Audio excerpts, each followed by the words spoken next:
set for game one of a 3-game series between the Windy City Thunderbolts and the Evansville Otters. It felt like a little bit of a longer break, and we got a few days off here, and it might have been good for the Otters to get a little bit of a break after they were swept for the first time this season against the Sussex County Miners to end off the first half of the season. It was a little bit of a rough series. They ended up getting swept in the doubleheader. Didn't score a single run. They lost 5-0 in game one, 9-0 in game two. They will try to start off the official second half on a hot note. If everybody watched the All-Star game, you saw a few guys like these two right here, the middle infield of TJ Salvaggio and Amani Jones, as we welcome you inside the booth. Hi. Hey, for people who have forgotten who I am, I'm Evan Patoka. And the Otters are still looking good, even though they got swept this past weekend against Sussex County. It was a relatively rough series offensively and pitching-wise, but after a few days and a couple new signings, the Otters are looking to get back into business here. Still 11 games over 500, still 5.5 games up in a wild card spot over Florence, who sit at 28-28. So nothing to really worry about. Nothing to worry about here. The Otters this season have been really good against the Windy City Thunderbolts. They've been 4-1, and they swept them here at Bosse Field all the way back in late May. So the Otters have been playing well against the Thunderbolts, but they also have a couple guys that we have not seen yet face off against the Otters. As we take a look here at the umpires meeting with the managers, Tom Carcione and Andy McCauley, of course, the two managers. For the umpires, it's Juan Rodriguez, the crew chief, behind the plate calling the balls and strikes, with Miguel Rivera Cruz at first and Elliot Brown at third. Take a look at the starters here, and one of the new signings for the Otters, his first professional outing is today, and he's getting the start for Evansville. His name is Colby Morse.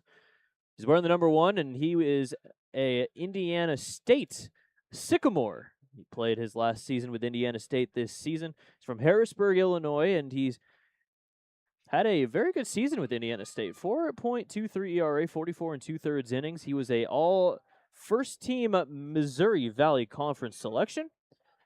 And so, excited to see what he can do here for the Otts, as the Otters are a little bit shy on pitching, at least starting pitching, as it's mainly just been now Serto, Wiltsey, Williman, and Simpson.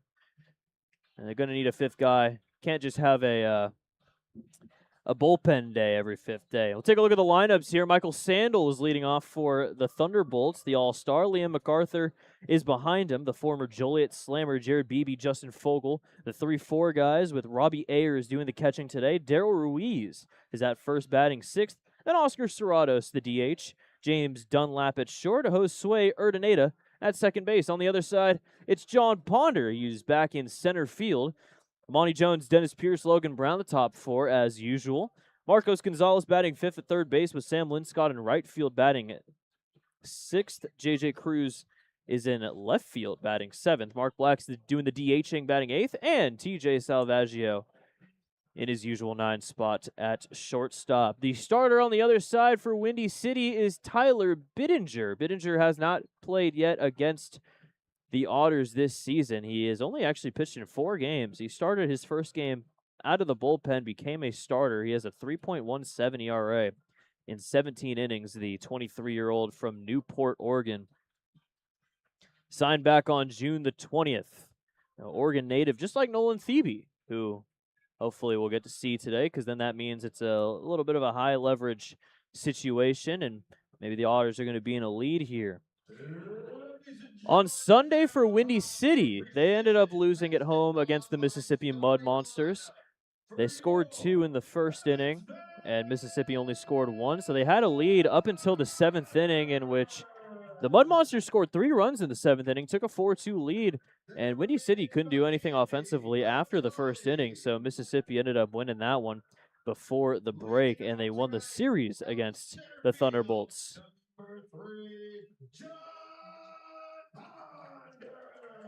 The Otters will head to Mississippi after this series, starting on Monday.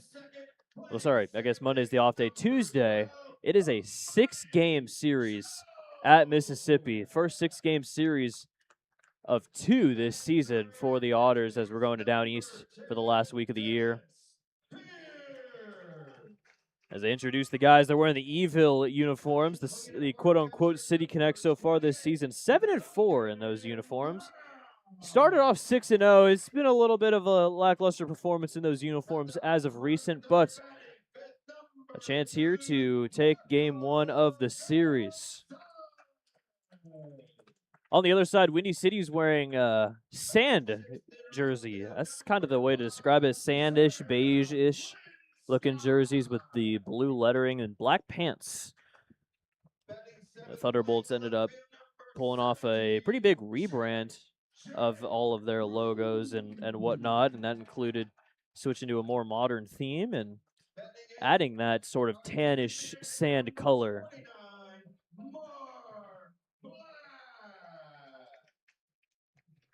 That loss on Sunday by Windy City was actually the first one in which they took the loss when leading after 6 innings, and they're now 21-1. But they are 7-1 on Fridays, so they're good at these weekend series, taking the series opener. We'll pass it over to Zane Claude Felcher, the PA announcer, to introduce the national anthem as we'll take a quick break on the Otters Digital Network. Ladies and gentlemen, at this time, would you please rise and remove your caps as we honor America's freedom, those who now protect it, and pay tribute to those who made the ultimate sacrifice with the scene of our national anthem this evening being performed by Gina Moore. Oh, say, can you see by the dawn's early light what so proudly we hailed at the twilight's last gleam, who brought strides and bright stars through the perilous fight.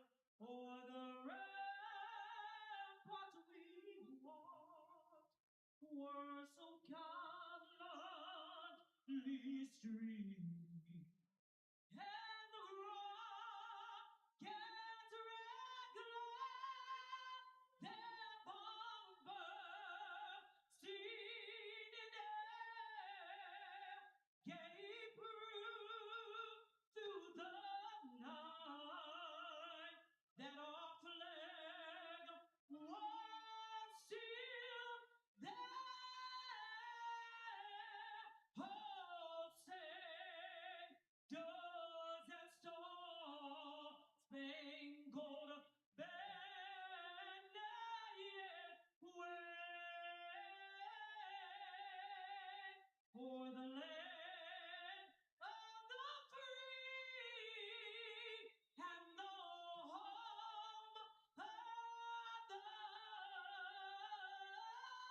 the brave?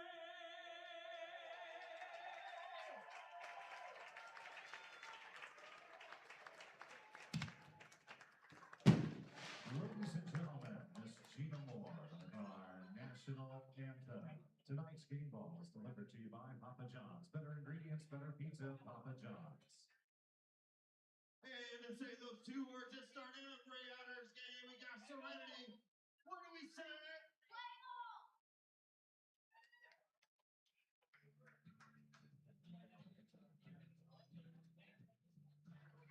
Tonight's pitcher catcher battery for the Evansville Otters. Colby Morse is on the mound.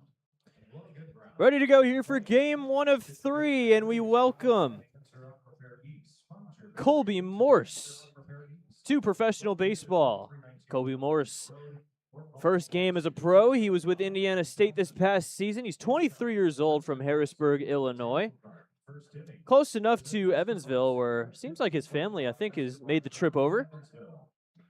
Harrisburg in southern Illinois, a little bit southwest of Evansville, just east of Carbondale, which is home of the Southern Illinois Salukis. So not too far away from Evansville, and he had a great season at Indiana State this year. All-conference first-team selection. was 8th in the Missouri Valley Conference in saves, made a team high 27 appearances out of the bullpen for the 2026 campaign. So he's here to try and prove himself. It is a lot of pressure though. First day on the job, and you get the start against the leader in the West Division. You can see Morris, no stats quite yet, but that will change today. Hopefully the ERA and the whip don't change, but the innings pitched and the strikeouts will. So it is Michael Sandel, Liam MacArthur, Jared Beebe, the top three leading off here in the first inning, as the Otters try to end a 3-game losing streak. Lost all 3 games against Sussex County heading into the break. Their longest losing streak is 3 games. The longest home losing streak is 4. And that is only possible because of the road trips in between those 4 straight losses, but trying to avoid tying their season high for home losses in a row.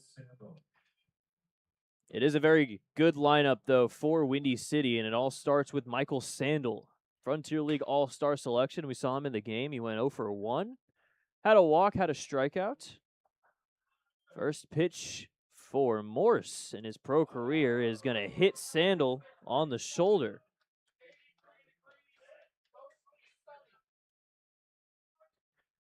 So not an ideal start here for Morse. As Sandel will take first. That'll bring up Liam MacArthur. First day jitters. You have them. It's just one guy reaching. No need to fret. I want a little inside. Fastball sitting at 91 here to start for Morse. Liam MacArthur, the former Joliet Slammer, played his first 21 games with Joliet this season before getting traded across town to Windy City for a player to be named later. Sitting at a 306 right now in 42 games, and he is currently on the longest hitting streak by a Thunderbolt this season. 13 straight games with a hit. Windy City's had a couple of good pickups that's allowed them to get to first in the division. Runner goes, though, to second base, is not in time, and Michael Sandel will steal second. Advance into scoring position here to start off the top of the first inning.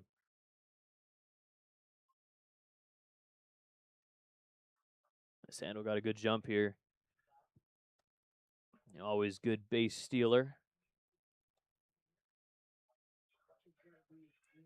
After that bag, he is now 14 for 18 this season. And now he stands in scoring position with nobody out. 2-1. Good curveball hits the zone. Makes it 2-2 here to MacArthur. So even though MacArthur has played for both Joliet and Windy City, he has somehow managed to avoid playing the Otters this year. Was on Joliet before we played them. It was on Windy City after we played them. So he fouls one off. Still remains at 2-2.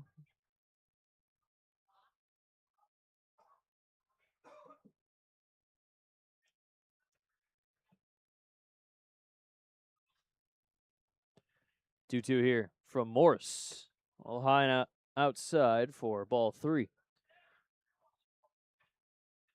MacArthur last season hit 283 with Joliet, 96 games. Ended up going 7 for 26 against the Otters in 2025. He had spent a lot of time with Joliet before getting traded.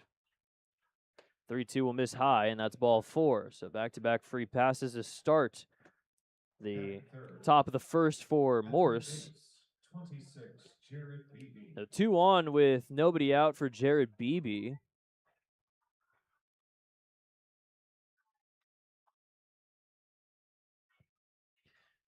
Beebe is the man that has the best average against the Otters this season on Windy City's roster. He hit .429, 6 for 14. Drove in 2 runs, also walked 4 times. First pitch misses outside for ball 1.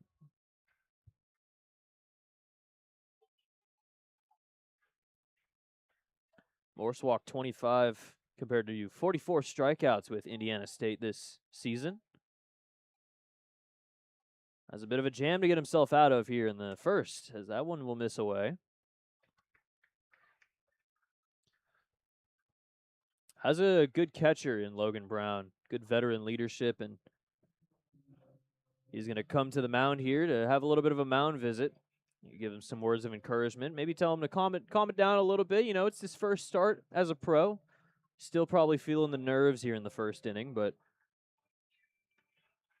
just them with Marcos Gonzalez taking advantage of the stoppage to use some rosin. BB also an All-Star selection this season. Only got one at bat in the All-Star game, struck out. But he's hitting .332 now in his 55th game. He has 6 homers, 35 RBIs.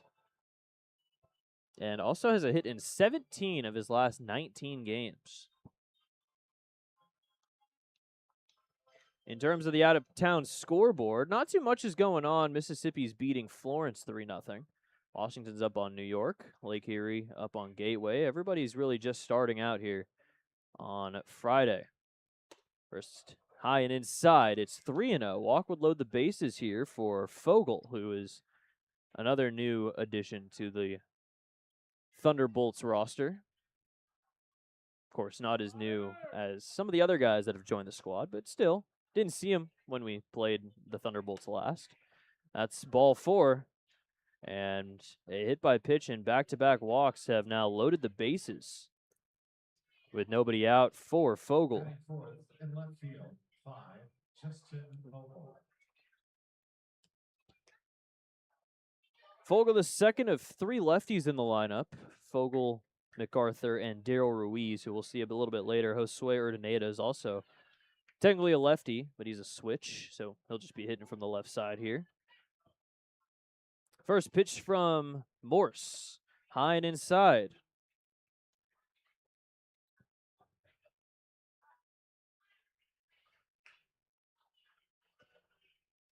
Morse is definitely struggling to locate here in the first inning. Now has really nowhere to put him if this keeps up. 1-0.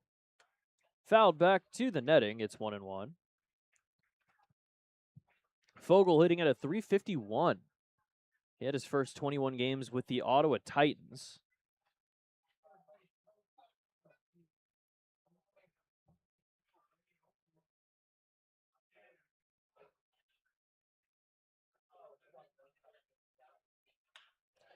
Grounder over to short, flipped to second for 1. Jones to first for 2, and it's a double play. Run will score in Sandal, but definitely worth getting those 2 outs if you want to sacrifice a run. 1-0 Windy City here in the first, but there are 2 outs. Winners must be 18 or older. Play ball at the Hoosier Lottery and please play responsibly.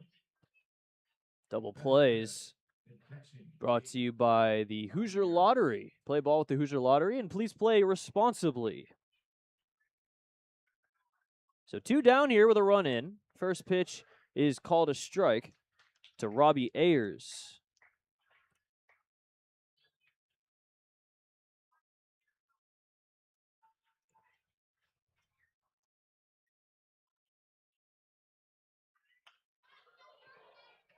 Fouled away. It's 0-2.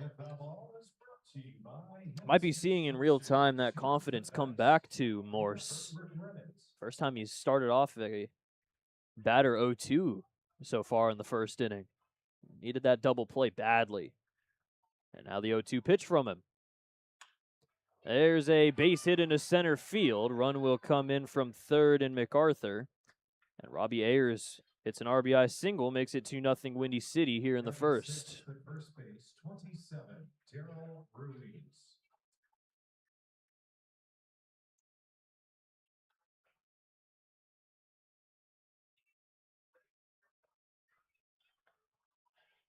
So 2-0. Robbie Ayers drives in his 16th run of the year, and now it's Daryl Ruiz.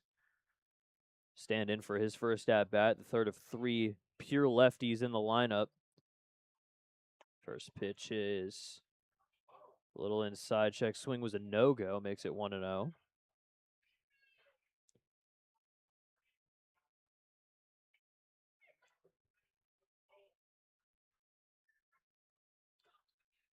1-0 here. Ayers will run.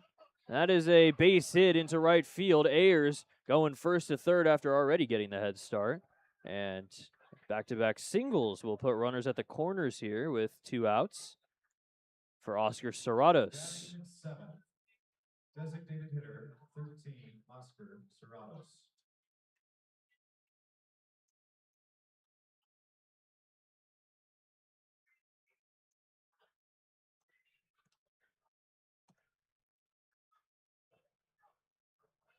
Max Peterson will come out there with another mound visit here.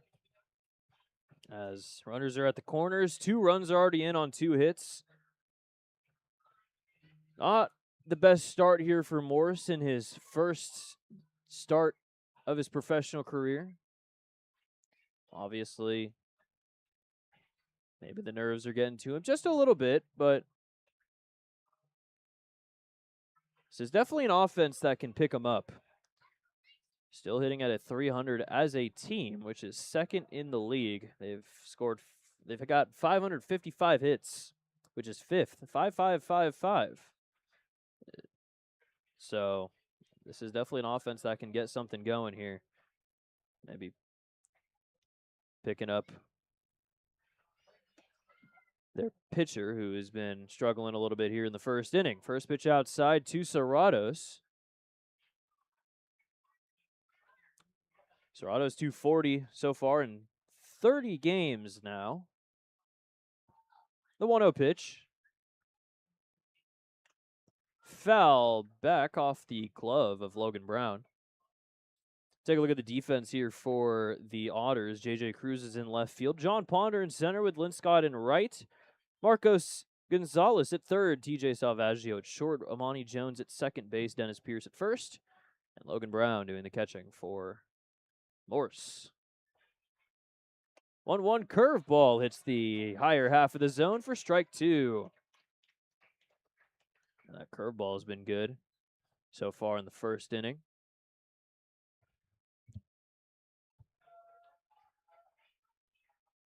One, two.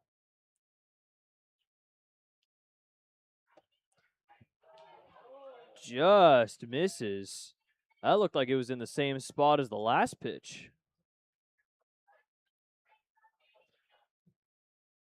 Now, one of them's called a ball, one's called a strike. Right, either way, call is made 2-2 now from Colby Morse. Runner goes. Throw to second base is in plenty of time. And Logan Brown guns down. Daryl Ruiz going to second base. That'll do it for the top of the first inning. Windy City gets 2 runs across. And they lead it 2-0, heading to the bottom of the first on the Otters Digital Network.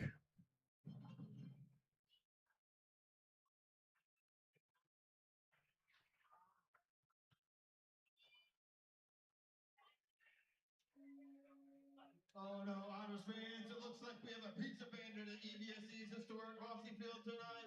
Evan has himself a hot and fresh Chironi's pizza, but it's not his.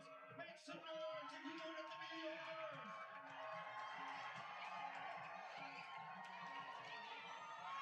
Uh-oh, he still haven't found anybody?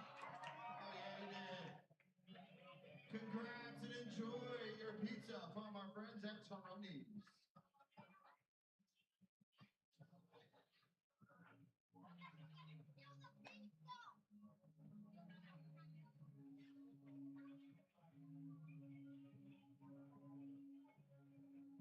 Pitcher catch your battery for the visiting Windy City Thunderbolts. Winder is on the mound, and Robbie Ayers behind the plate. Pitcher catch your battery is powered by the Answer Auto Repair East. Find your battery needs at the Answer Auto Repair East, located at 2319 Hartford Road. Give them a call. 812-475-1000. Tell them St. the Otters sent you, and don't forget fans after the game this evening. Stay in your seats for a fantastic and spectacular fireworks show. First inning is brought to you by the Mesker Park Zoo and Botanical Gardens. Visit the Mesker Park Zoo at 1545 Mesker Park Drive in Evansville, Indiana. 2-0 Windy City here in the bottom of the first inning. It was an RBI double play from Justin Fogel that brought in Michael Sandel from third. Then the RBI single from Robbie Ayers made it 2-0.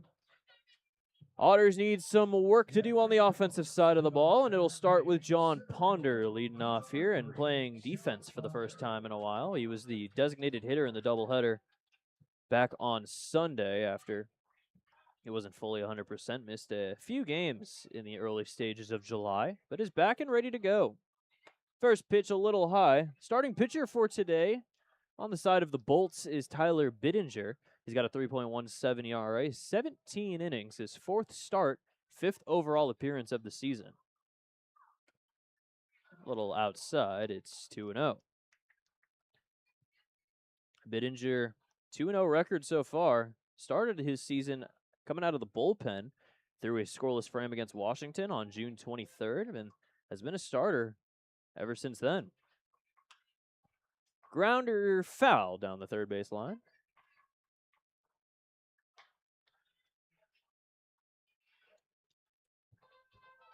First start of his pro career was against Gateway. He threw 5 innings, gave up 6 hits. 1 earned run, got the win against the Grizzlies. Threw 5 innings on the 4th of July against Lake Erie.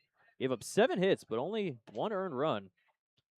And then on the 10th against Mississippi, 6 innings, season high of 4 earned runs and 4 walks, but still managed to get the win against the Mud Monsters. 3-1 here to Ponder. Grounder snagged at third by Beebe. His throw to first is in time, and that is out number 1. 101 off the bat of Ponder, but right at Beebe.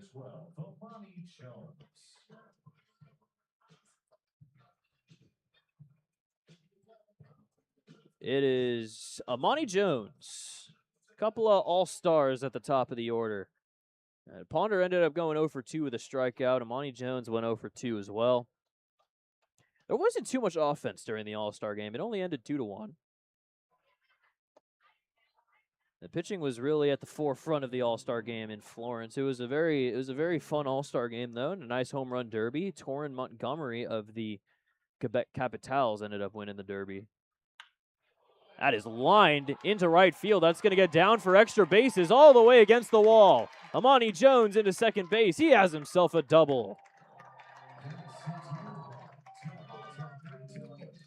10th double of the year for Amani Jones. And the Otters are in business here in the bottom of the first.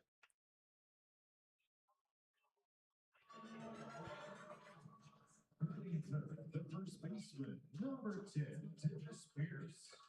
Dennis Pierce trying to bring a run in. He's got 39 ribbies on the year. Now has a man in scoring position here with 1 out against Bittinger. He looks back to second. First pitch is inside for ball 1.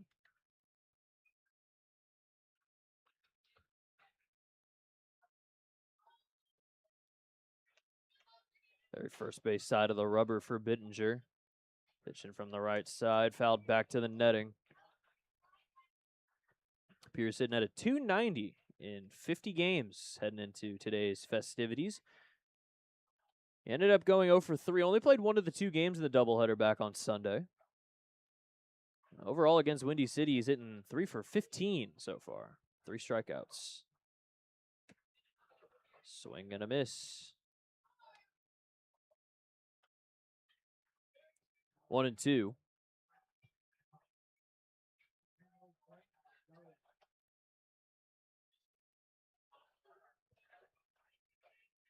So the ground out to third and the double have started things in the bottom of the first inning as the Otters are trying to come back from down 2 early here in game 1 of the series. 1-2.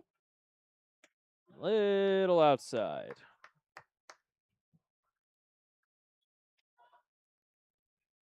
Oh, Pierce has had a relatively good season. Had an 8-game hitting streak at one point, multi-hit games in 3 of the first 4 of the year. So overall, 17 multi-hit games, which is definitely higher up there in terms of the team rankings. 2-2 check swing and no check swing. Calling it ball 3. I feel as though Ayers wanted to check the swing, but nobody was there to check. Miguel Rivera Cruz is over at second base. Payoff. Very inside, called strike 3. First K of the day for Bittinger, and that's out number 2 in the bottom of the first inning. Batting fourth, the catching, number 28, Logan Brown. Well, luckily for the Otters, they seem to hit best with 2 outs, especially Logan Brown. He has driven in 17 runs with 2 outs so far this season. That is going to get past Ayers, and heading to third is Amani Jones. So the wild pitch puts Jones 90 feet away from getting the Otters on the board for the first time today. There's actually 4 guys that have 17 RBIs with 2 outs. Brown's one of them. So is Ponder, LG Castillo, and Dennis Pierce. 1-0. There's a fly ball into the gap in left center field, and it's a leaping catch by Fogel, as it seemed like he overran it a little bit. Hung up in the air a little too far, and it's a scoreless first inning for Bittinger. We'll head to the second, 2-0 Bolts on the Otters Digital Network. Oh, we've got escaped animals from Metro Park Zoo and kindergartens on the field. Luckily, we've got bigger animals to round them up. Our capybara this evening escaped from August Lawson zebra instinct. They're going to gather up as many animals they can in their baskets. Whoever has the most wins tickets to the zoo. Wranglers, are you ready? Set, go! Just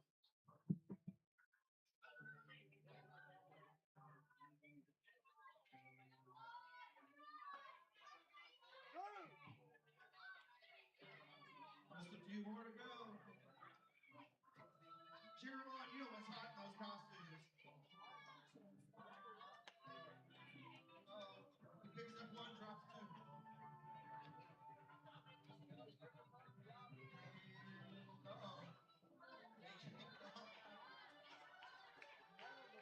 All right, that's it. Count 'em up. Hey Evansville, we've got the Evansville Otters. Wait until you meet our months in Metro Park Zoo. Splashing, pinning, and getting cute with your buddy in Section G. Yeah, come see us 365 days a year from 9 till 4 p.m. in Metro Park Zoo.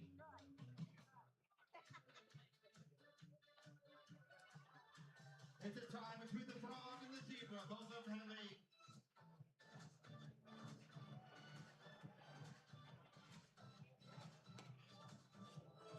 Second inning is brought to you by J.E. Shekel Armor Protection. Founded in 1978, J.E. Shekel is the Tri-State's premier residential, commercial, industrial service and construction company. For everybody on home team, you can see the scoreboard right there. 2 runs, 2 hits, no errors for Windy City. On the other side, no runs, 1 hit, no errors for Evansville. They're down 2-0. As there's a little bit of a rough first professional inning of work for Colby Morse as he throws high and inside to Serratos for ball 1. Looking to settle down a little bit here in his second inning. As you can see it taking a bit of a deep breath. Just got to get into the zone a little bit here. There's a foul ball. Serratos was up to end the first inning, but Daryl Ruiz ended up getting caught stealing on a great throw. That was, 2 steps? Beat him by about a step or 2 and ended the first inning. But the RBI double play by Fogel, the RBI single from Ayers is the difference in this one. Curveball a little high. It's 2-1.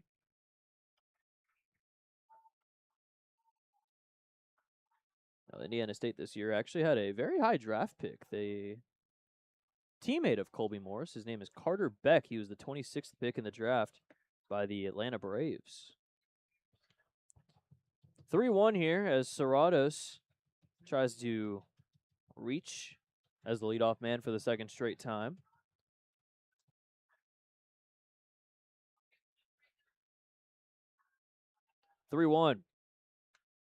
Fouled away, and it's a full count.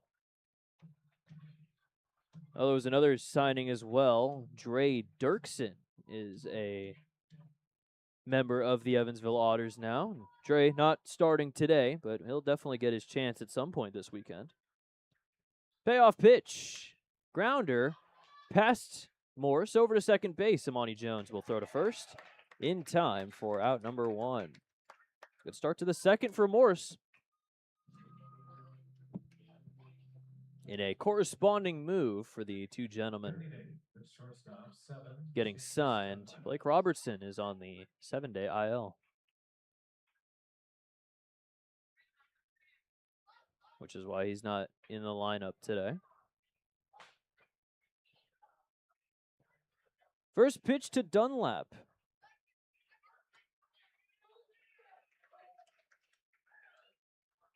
Called a strike. It's 0-1. Dunlap so far this season hitting at a 244. Game number 54 of the season. Went 4 for 17 against the Otters earlier this season as well. Swing and a miss. It's 0-2. Another great breaking ball from Morse. Dunlap, 25 years old, from Tulsa.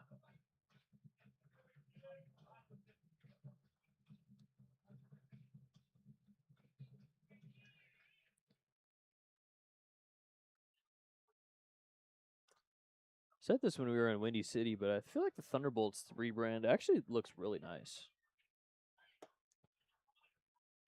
I'm also not sure you'll ever see a team that has that combination of colors on a jersey. The sand tan color and the very light blue. So it's an interesting one, but it kind of works.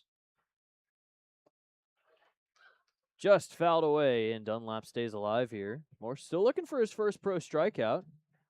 Definitely would be a nice opportunity for him to get his first here, get a second out here, get the first two retired here in the top of the second inning. 1-2 yet again. A little outside. Dunlap, this is his second season with Windy City. He got his contract exercised because he hit 316 last year in 69 games. He ended up hitting 333 against the Otters. Grounder to short. Salvaggio will throw on to first, and great dig by Pierce at first. And that's out number 2. That's a good way to pick up your pitcher on the defensive side of things over at first base. Pierce keeping it in front of him, able to scoop that one up off the dirt. First two retired here in the top of the second inning. That'll bring up Josue Urdaneta.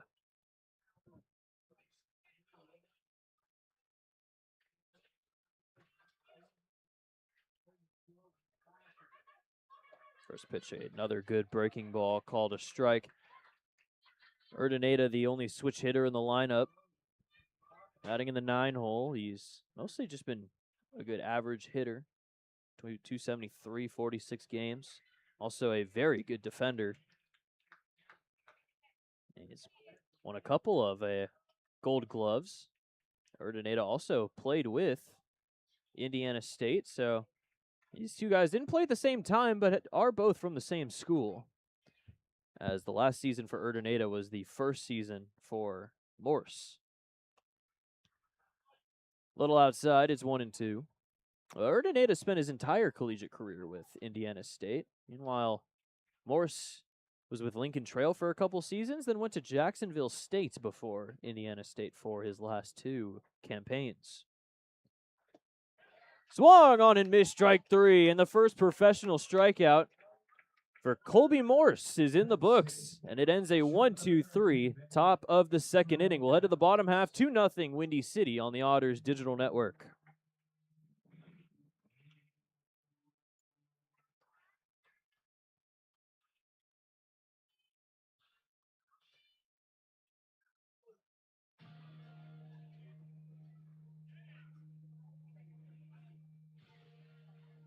It's time to see who gets to upgrade to the Ashley Furniture Home Store Best Seats in the House. Our lucky winner gets to spend the rest of the game in the best seats in the house. So let me say congratulations to We're going to roll with Don Dean. Don Dean. Congratulations. You're the winner of the Ashley Furniture Home Store Best Seats in the House. Come on down and enjoy the view for the rest of the game with your feet kicked up. Don Dean is our lucky winner of the best seats in the house. Simpson St. Vincent is proud to support the Evansville Otters. Is your heart healthy? Audiologists and surgeons at Simpson St. Vincent care for more hearts than any other health system in Indiana. Talk to your doctor about scheduling a heart screening to help you understand your risk for heart disease. Bottom of the second inning here from Evansville, 2-0 Windy City. In the bottom of the second inning, we just saw Colby Morse not only get his first 1-2-3 inning as a professional, but his first professional strikeout, swinging by Josue Urdaneta to end the top half of the second inning. So it will be Marcos Gonzalez, Sam Linscott, and J.J. Cruz to lead off the bottom of the second inning against Bittinger, who gave up the double to Amani Jones, but didn't allow him to come around to score. He has 10 strikeouts compared to 9 walks, now 11 after getting Dennis Pierce looking in the first. Still pitching with a lead, though. Marcos Gonzalez, another all-star for the Otters. First pitch called a strike. 0 for 1 in the All-Star game. He got the start, but got taken out relatively quickly.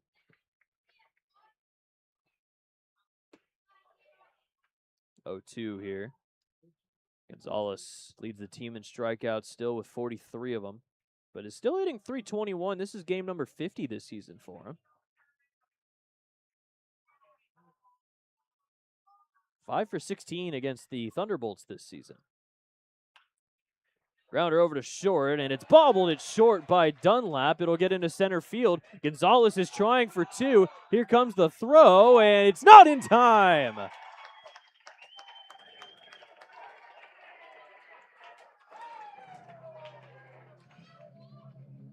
That was a risky play by Gonzalez, but he is able to barely make it into second base. It's one of those where it's smart base running if you're safe, and it's really unfortunate base running if you're out. And unfortunately for Marcos, it ended up being the positive one. I think that's going to be an error, though. It's short by Dunlap. That will allow Gonzalez to get all the way to second base. Windy City, usually really good at fielding. They have the least amount of errors in the Frontier League this season. 1-0 here to Linscott.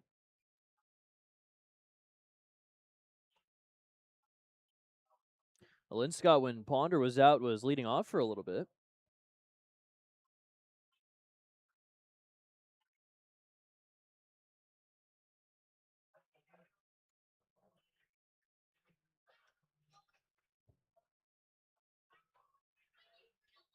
Runner in scoring position, nobody out. After the step off by Bittinger, now the 1-0. Little high on the fastball. Linscott 336, had a couple of 1 for 3 games in the doubleheader on Sunday. Game number 40 for him. 3 for 12 against Windy City this season. Those series against Windy City was when he was just starting out with the Otters after he got traded from the Lincoln Salt Dogs of the American Association.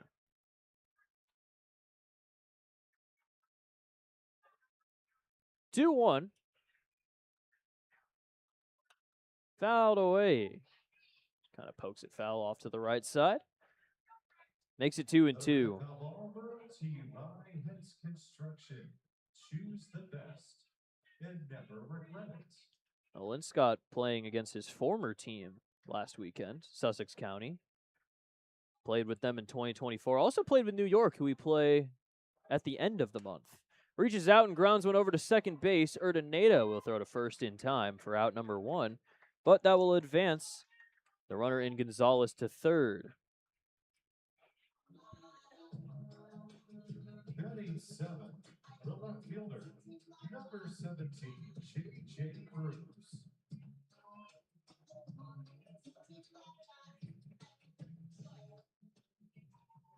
J.J. Cruz.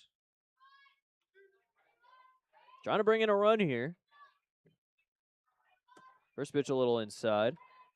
Cruz 243 now. Game number 30. Went 0 for 6 against the Thunderbolts back in May. Grounder over to first base. That'll be enough. Ruiz race to the bag. He'll beat out Cruz.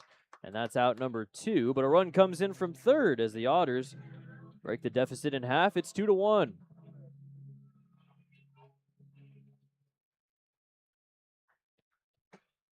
Windy City playing back. They'll take the run for the out, especially when they already have a lead here. Number 29, Mark Black. But 2-1 as Mark Black will stand in for his first at-bat of the day. A little low and away for ball 1.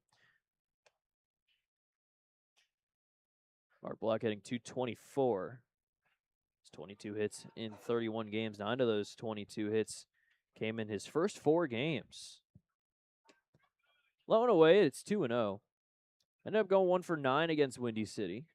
That one hit was a double. Drove in 2 runs. That was, remember that. That was back in Crestwood at the end of May. That 8-2 win by the Otters after they had just lost their first sudden death game of the season, 2-2. Inside, it's 3-0. Nothing really to hit so far for Mark Black. In this at-bat, walk would put him on first with 2 outs for TJ Salvaggio.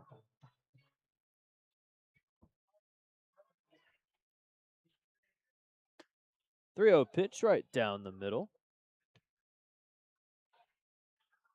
Makes it 3-1. Mark Black, 58 games last season with Hagerstown in the Atlantic, but now has the same exact stats in terms of homers and RBIs that he did last season in 27 less games. As Mark Black will walk. First walk issued by Bittinger today, and he's on first for TJ Salvaggio. The shortstop, number 19, TJ Salvaggio. Another all-star selection, TJ. Matter of fact, TJ, he was the only guy to drive in a run for the Midwest in the all-star game. They lost 2-1. That one RBI came from yours truly in TJ Salvaggio.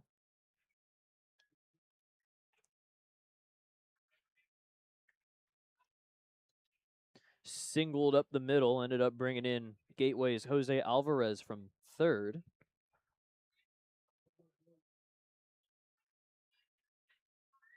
Oh, 1 a little low. No advance at first. TJ's, pretty much his whole family was there at the All-Star game. We were next to them up in the second level at Thomas More Stadium. And, you know, everyone, of course, very excited to see him get that RBI single, including his family, who were full of celebrations after the festivities of the All-Star break. 2-1. So that one misses a little outside. 2-1 Windy City. 2 outs here in the bottom of the second inning. Mark Black on first.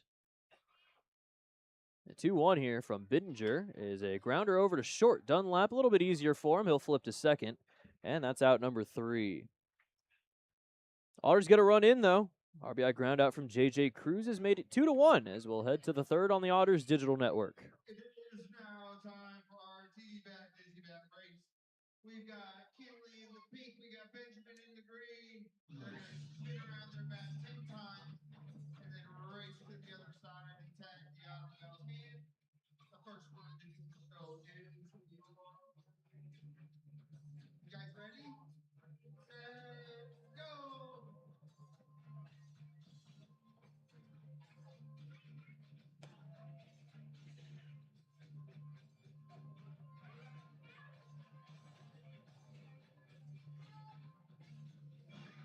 Benjamin wins the race. Kinley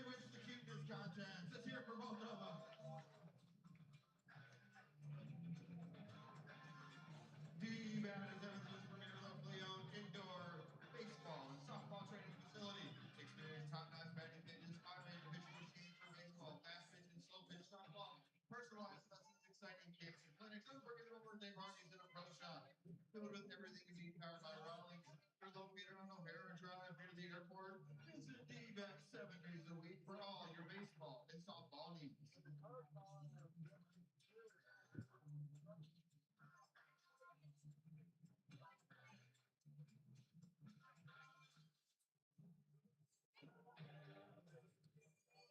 It is the top of the third inning. Here at EVSC's historic Bossy Field, the Otters get a run back. It's 2-1. It was a very good top of the second inning for Colby Morse. Had a 1-2-3 inning, but will face the top of the order yet again here. Michael Sandel, Liam MacArthur, and Jared Beebe. First pitch that Morse threw in his pro career hit Sandel in the shoulder. Ended up reaching and ended up coming around to score. First pitch, this time, is a little low and away for ball one. So Morse and Indiana State finished 30-27 this season, 15-9 in conference. They were up against the Evansville Purple Aces at some point and ended up winning 2 of 3 against them. Called a strike. It's 1-1. Lost both games, though, in the Missouri Valley tournament against Murray State and Southern Illinois.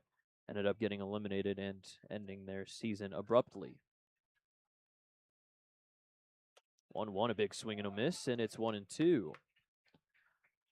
Last season with Indiana State, he had a 6.68 ERA, 33 2/3 innings. The best season definitely was this year for him in his collegiate career. High fly ball into foul ground. It's going to get out of play. Brought to you by Hens Construction. Choose the best. Never regret it.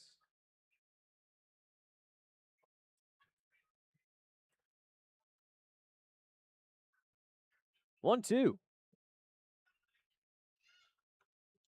Sandel stays alive, fouls it back. Michael Sandel hitting at a 305. He only went 5 for 18. He was on a really big tear before he played against the Otters for the first time and then ended up really struggling against Evansville's pitching. 1-2. That is called strike 3. Back-to-back Ks for Morse, one swinging to end the second, one looking to start the third, and that's out number 1. We're saying congratulations to sections 16 and 17 going home on free Lose Your Lottery cash by K-Pop. Winners must be 18 or older. Play ball to Lose Your Lottery, and please play responsibly. Definitely feels like the nerves are going away for Morse.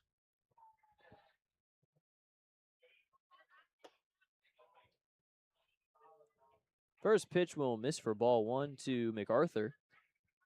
Ended up walking in the first inning, came around to score.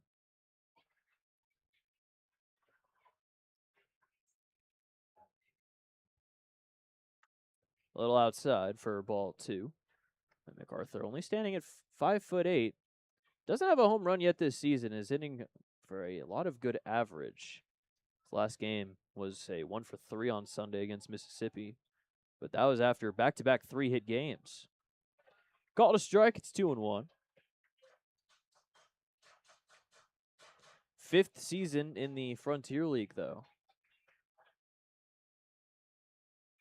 4 years with Joliet before getting traded. 1 season with Ottawa back in 2022. Also played with the Empire State Grays, who, if you don't know about the Empire State Grays, they finished 6-90 in 2022. They were a travel team. They're kind of like the Red Pocket Mobiles, but not necessarily good. Ripped right up the middle into center field. And MacArthur has extended his hitting streak to 14 games with that base hit. Third baseman, 26, Jared Beebe. Man on first here with 1 out, Jared Beebe. He also walked in his first at-bat, but was a part of the double play grounded into by Fogel that drove in the first run of the day.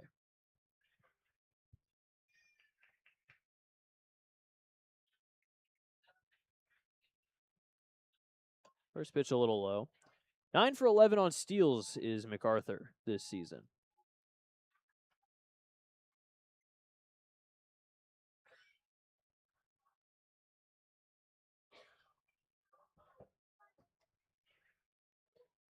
1-0 is called a strike. Good breaking pitch hits the outside edge. So let's talk a little bit more about the Empire State Grays. MacArthur actually did well for them. 329, 69 games. Nothing to scoff at. 19 runs driven in. Walked 36 times compared to 40 strikeouts. The team itself, though, oh boy, they were really bad. They started the season 0-35. Won their first game in late June, June 25th against Tri-City. Ended up winning 9-3, which you'd expect it to be a little closer for their first win, but no, they just blew out Tri-City. Ended up getting their first win.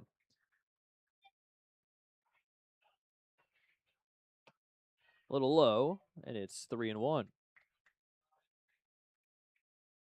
Ended up beating the Boulders 3 days later, 3-2. Second win of the year.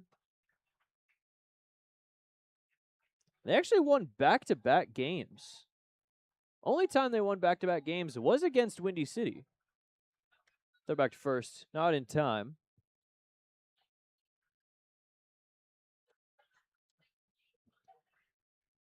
Now, luckily for MacArthur, he kind of escaped things and ended up playing for Ottawa to finish the year. But, yeah, 6 wins, 90 losses for a team that only travels has got to be a demoralizing season, to say the least. Mound visit here, so we'll check out the out-of-town scoreboard yet again. Looks like Max Peterson is coming out here. So is a trainer. Colby Morse might be injured. Looking like he's got something on his hand. Could just be a blister.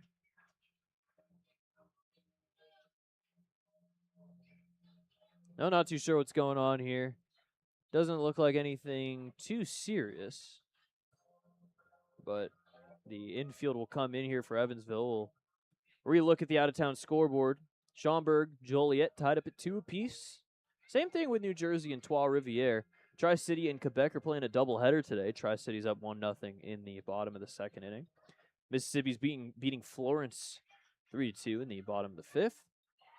Washington is up on New York in a inter-conference matchup, 3-0.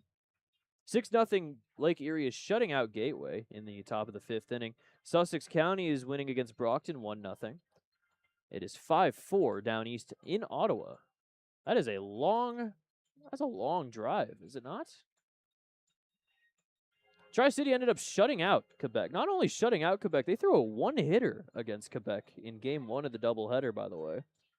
9-0 the final, and it looks like Morse is going to get taken out of the game.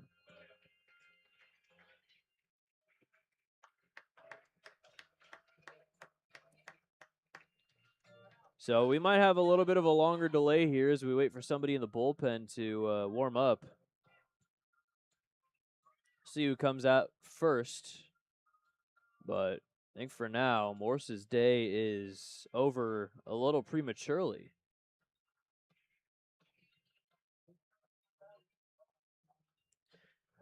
Well, definitely not the pro debut you want to see if you're Morse. Wanted to get more innings out of the way, but injuries happen. He ended up getting 2 strikeouts, though. Did end up getting big milestone. But it will be Anthony Tomczak coming into the game, and we'll get some long relief here. After further research, if we take a look at Kinston, North Carolina to Ottawa,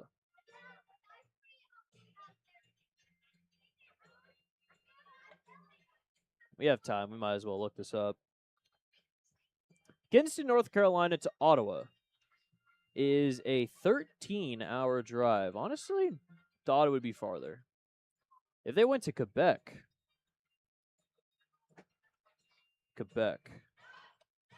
that would be a rough one because Quebec is very northeast. Yeah, that's 15 hours. What would be the longest drive between 2 places? Would it be Gateway to Quebec? At this point, we're just doing stuff here on the broadcast. This is a very unserious broadcast right now. 18 hours, 47 minutes from Sauget to Quebec. Anyways, Tomzak is into the game. Anthony Tomzak, 7.36 ERA so far in 8 2/3 innings. He has 8 hits, 7 earned runs, 2 walks, 11 strikeouts. He's given up 4 homers. The home runs have been a issue for him, but he has been pitching quite well besides the homers. And usually the homers he's given up have been solo shots. Morse comes out of the game. Finishes with 2 1/3 innings, 3 hits, 2 earned runs, 2 walks, 2 strikeouts in his first professional start. See if he is okay. Maybe it'll just be a little bit of a day-to-day type injury. He is, though, responsible for the runner on first in Liam MacArthur after his single with 1 out. 2 runs, 3 hits now with 1 error for Windy City on the other side for the Otters. 1 run on 1 hit with no errors. Still a close one here in the top of the 3rd inning.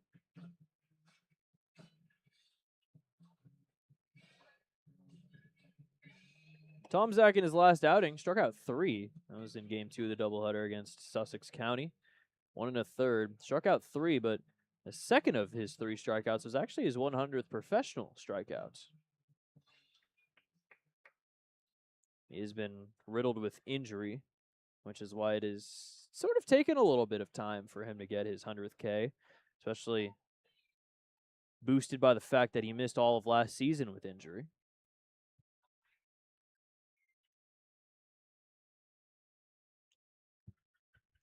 Well, Jared Beebe will stand in. 3-1. Will miss, and that's ball 4. Did get taken out mid at bat as the walk will put 2 on here with 1 out for Justin Fogel. Left fielder 5, Justin Fogel. Fogel grounded into a 6-4-3 double play that drove in a run. Has a chance to ground into another one here to possibly end the inning for the Otters.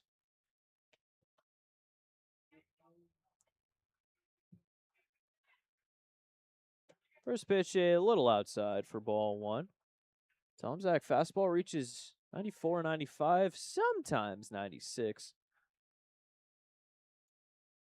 When the adrenaline's really at its peak. 1-0. Popped up, foul ground. It's going to get out of play. Foul ball brought to you by Ed's Construction. Choose the best, never regret it. 1-1 here to Fogel.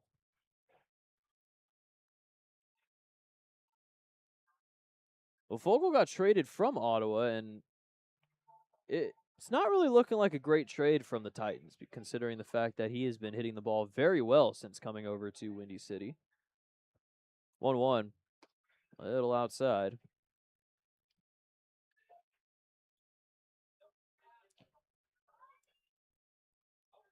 In his first game with Windy City, he actually got 5 hits. 5 for 7. Drove in 4 runs.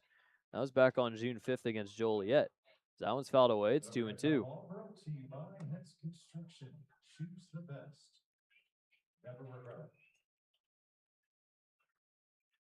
it. He's hitting 351 now.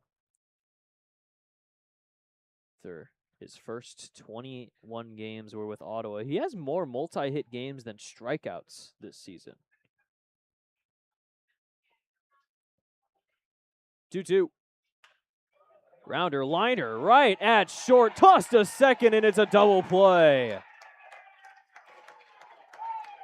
Great reaction from the middle infield, the all-star middle infield, to get 2 and end the frame. Still 2-1 as we head to the bottom of the 3rd on the Otters Digital Network. They're going home. Who's Lottery Power Ball Coupon? Winners must be 18 or older. Play ball with the Hoosier Lottery and please play responsibly. All right, Otters fans, it's time for the Indiana Air National Guard push-up contest. We've got Jake here on the field. He is our next competitor to try to get on top of the list. If he does more than 57 push-ups, yeah, we should have told you that there, but you would have ran away. Then you you'll be in the best spot for season tickets for 2027. And Evan, 10. Yeah, right. Okay, so whenever you're ready, you got 30 seconds.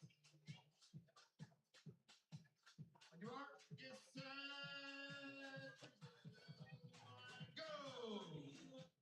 Cheer 'em on, everybody.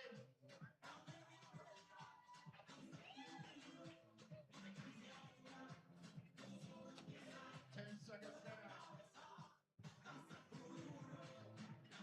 We're halfway there. Evan is tapped out. 10 seconds.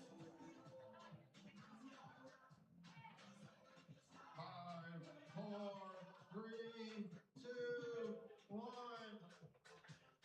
The third inning is brought to you by Precision Pest and Wildlife. Every great team brings precision to the field. We bring it to your home and business. Call 812-993-3341 or visit precisionpestwildlife.com. Let's elevate the standard together. Well, Justin Fogel's now hit into 2 double plays today in 2 at-bats.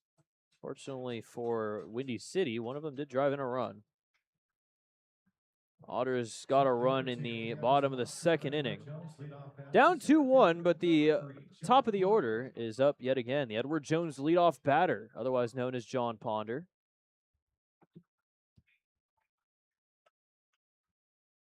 First pitch, called a strike. Ponder now hitting .376. He grounded out to Beebe in his first at-bat. It was a very sharp ground ball over to third, 101 off the bat, but snagged over there at third. Fouled away, it's quickly 0-2. The overhead foul ball brought to you by Hens Construction. Choose the best. Never regret it. Does have a hit in his last 5 games. Just like Linscott, he had a couple of 1-for-3 performances in the doubleheader. Otters only had 7 hits in 14 innings. By the way, with the run they scored last inning, that ends a now season high 17 straight innings being held scoreless, which went all the way back to July 10th against Sussex.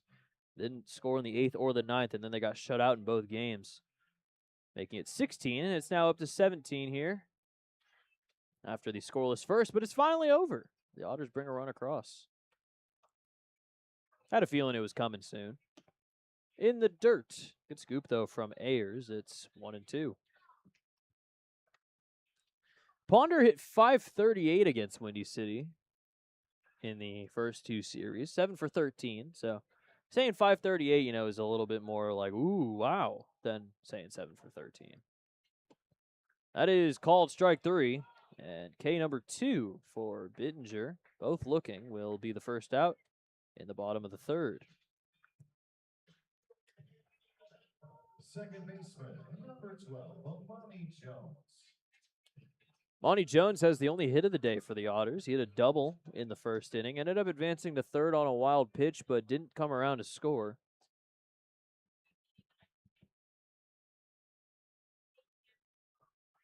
First one in the dirt for ball 1.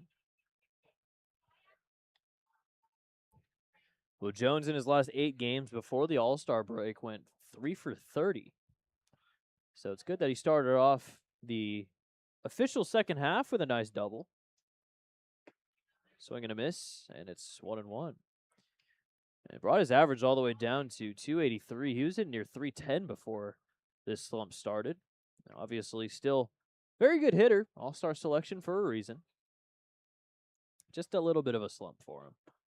Called a strike. It is 1-2. So that one hits the outside edge.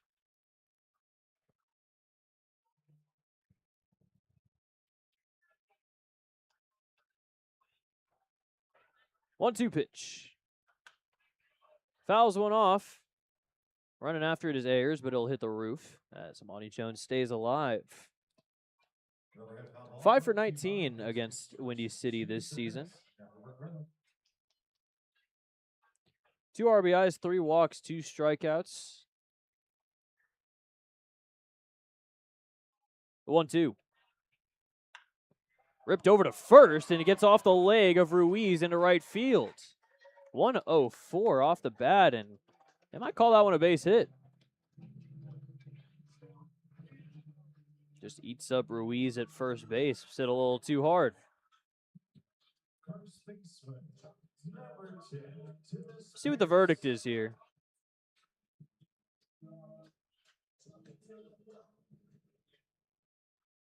I don't think they've made a decision yet. But either way, Amani Jones does reach for the second time in 2 at-bats, and they will call it a single. So Amani Jones 2 for 2 today. First pitch is going to get past Ayers, and Jones will take second base on the wild pitch.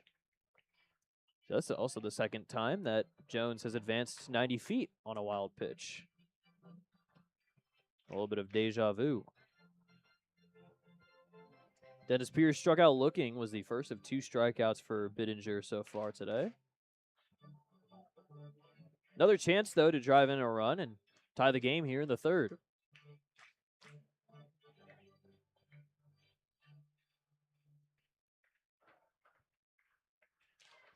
The 1-0.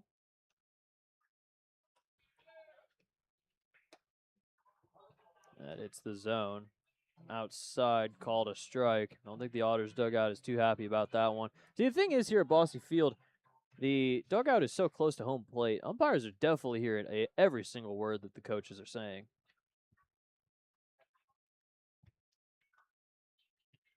The 1-1. That is also called a strike.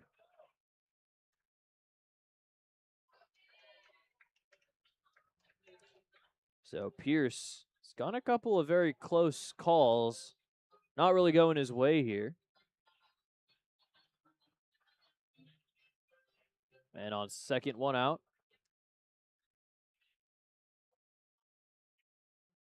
Bittinger's 1-2. Nada covering over at second, looks back. Fires. Fastball misses a little high and away. Bittinger's from Newport, Oregon. The Oregon coast. A little bit west of Corvallis, but right on the beach. It's a very nice town. 2-2. Pierce stays alive, fouls it into the Windy City dugout. Was with Bushnell this past season. 2026, he did only play 7 games with them.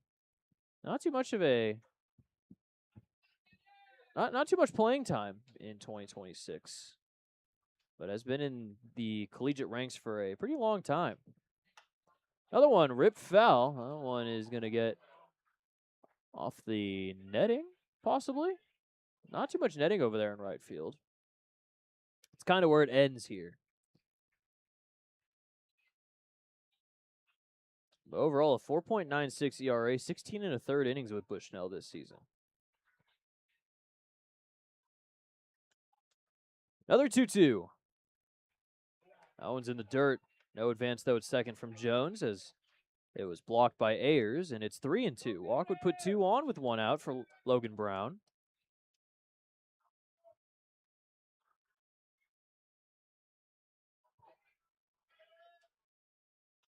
Most of the outings coming out of the bullpen for Bittinger for Bushnell.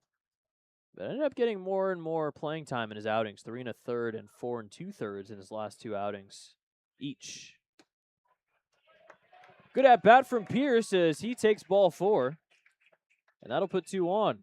That's the Deerhead Sidewalk Cafe and Bar.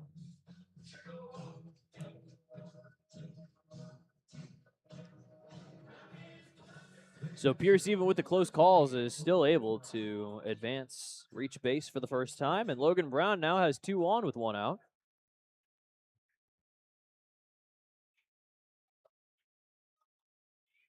Maybe watch for the wild pitch here.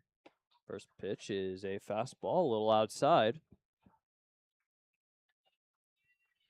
Bittinger signed out of the Northwoods League, actually. He was with the Richmond Flying Mummies, which another fantastic collegiate summer league name, might I add, as that swung on and missed for strike 1. I think Richmond is a newer team. The Northwoods League is ever expanding. Got a team in Dyersville coming next season, the Dreamers, I think they're called.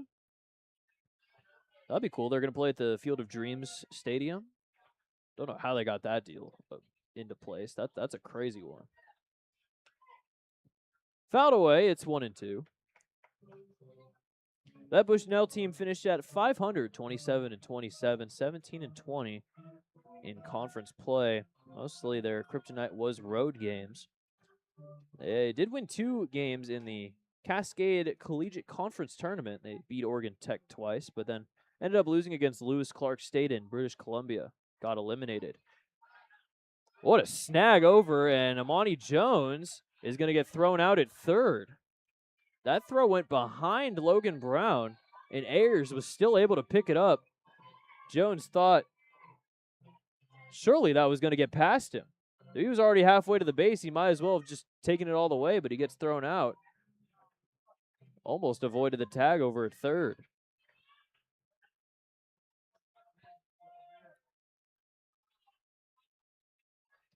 That's a great play from Ayers. Because I don't know how he was able to scoop that. He went behind Logan Brown. 2-2. Outside for ball 3.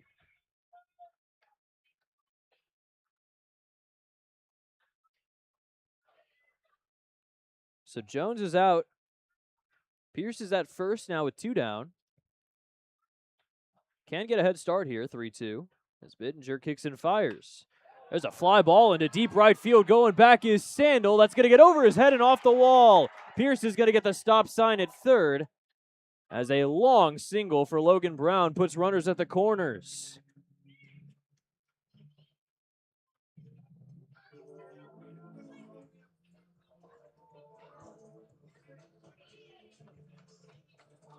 So that'll bring up Marcos Gonzalez to try and bring in a run with 2 outs. Something the Otters are definitely prone to doing. 10 2-out RBIs for Marcos. And a chance to tie the game here with runners at the corners. Go ahead, run it first now in Logan Brown. First pitch is called a strike.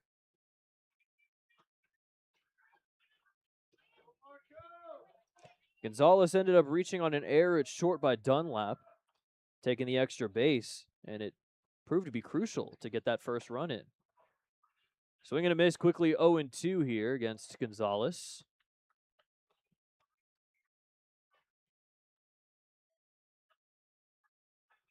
Definitely a big chance here for Bittinger to get out of this. Still with the lead intact for Windy City. 0-2. Just outside. That is ball 1.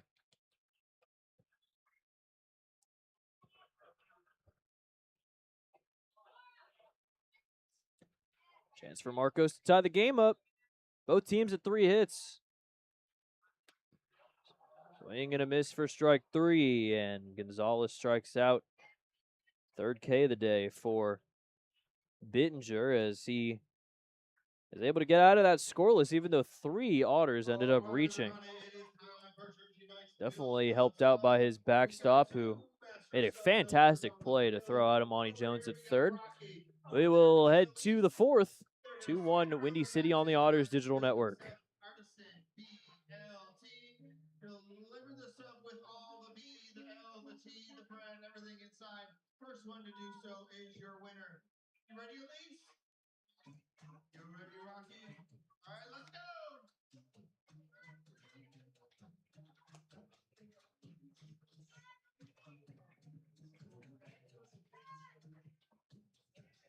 Oh, they're slowing down. They need your help, everybody. Let's hear it. Make a little noise.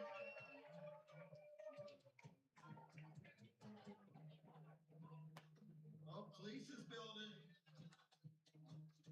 Rocky's building. Make me an any order.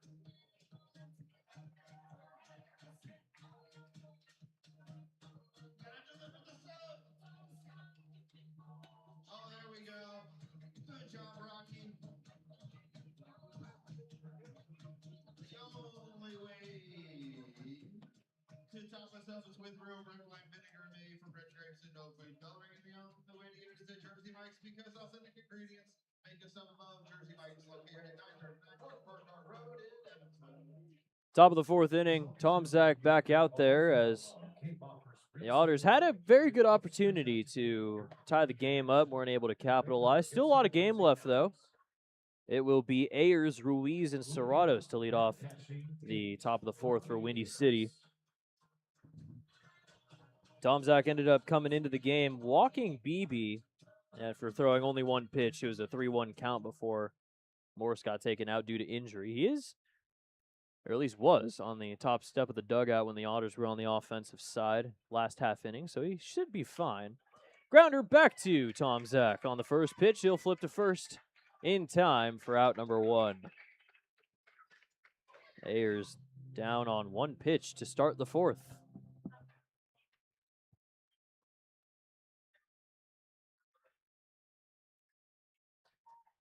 Tomczak ended up getting that liner to Salvaggio at short.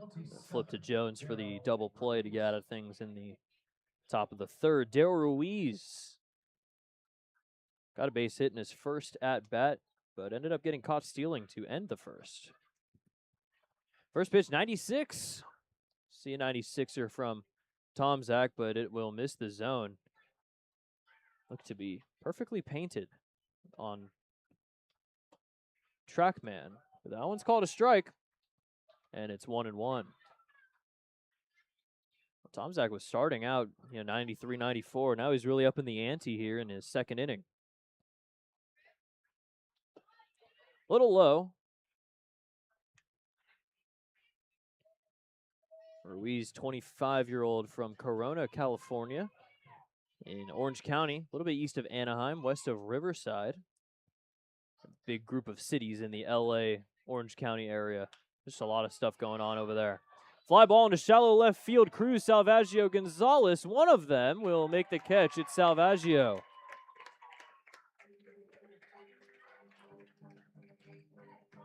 It's always a scary situation. You see three guys coming after it.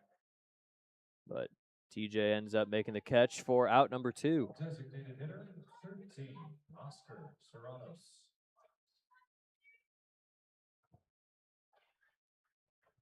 Also means we still have not seen any of JJ Cruz on the defensive side. The ball just hasn't been hit to him yet. Serratos led off the second inning with a ground out to second base as he fouls one away. It's 0-1.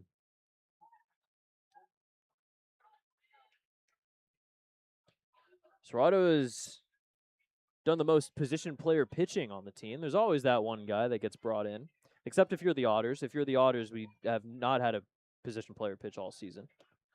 High and inside, it's 1-1.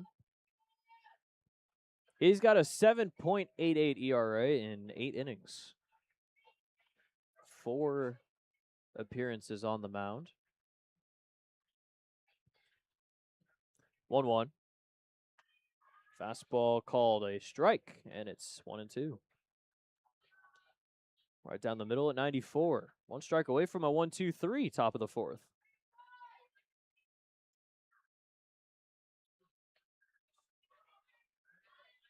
A 1-2. A little outside.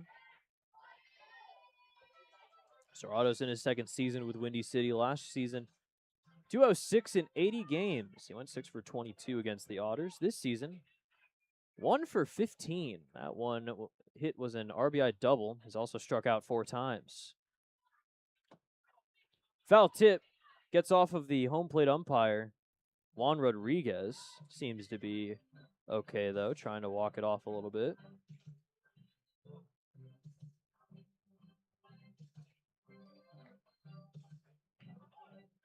Hey, he's going to be fine. But we have had a situation like that happen right before the All-Star break where Jose Muriente got hit and ended up getting taken out, not only of the game, but of the series. So always a little bit of a scare when it comes to foul balls getting back to the umpires. Rodriguez, though, he's good. 2-2. Swung on and missed, strike 3. First K of the day for Tomczak. And it's a 1-2-3, top of the fourth. We'll head to the bottom half, 2-1 Bolts on the Otters Digital Network.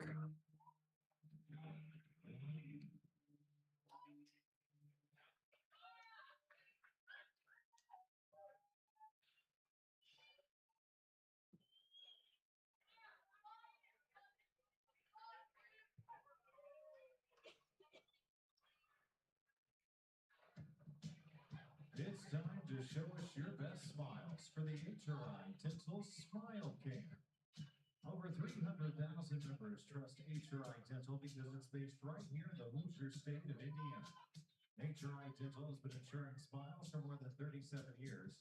Keep smiling with HRI Dental. Also, a round of applause for our volunteer as they help brush off the bases. Look at those pearly white shine. Ascension St. Vincent is proud to support the Evansville Otters with Evansville's only dedicated orthopedic hospital. Ascension St. Vincent is your first choice for leading orthopedic care. Learn more at ascension.org. This is the Sheet Metal Workers Local 24th inning. For 138 years, sheet metal workers have led the way in sheet metal industries like heat and air, architectural, industrial, and more. Visit smart20evansville.com for more information. Fourth innings brought to you by Sheet Metal Workers Local 20. For 138 years, Sheet Metal Workers have led the way in sheet metal industries like heating and air, architectural, industrial, and more. Visit smart20evansville.com for more information. Good start out of the pen for Tom Zach, but the Otters still find themselves down 2-1 here in the bottom of the fourth inning. It's Lynn Scott Cruz and Mark Black, the 6, 7, 8 guys, leading off the bottom of the fourth against Bittinger, who has now thrown 3 innings. Has not given up an earned run. The 1 run scored was unearned because of the error by Dunlap.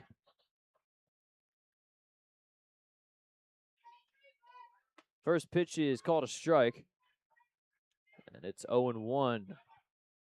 Well, Bittinger spent his first 2 seasons with Colorado Northwestern, went to Chemeketa for 2 years, and then spent 2 years at Bushnell. Check swing over to first. He didn't go. And it's 1-1. Was a 2-way player at Chemeketa in 2023, but he hit 156. Foul tip into the glove. It's 1-2.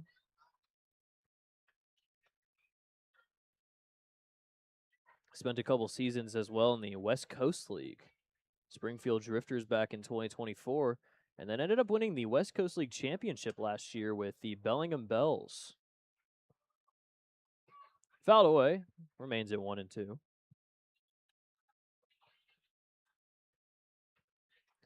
He was a big part of that Bellingham Bells team as well. He had an ERA under 2 in 28 1/3 innings.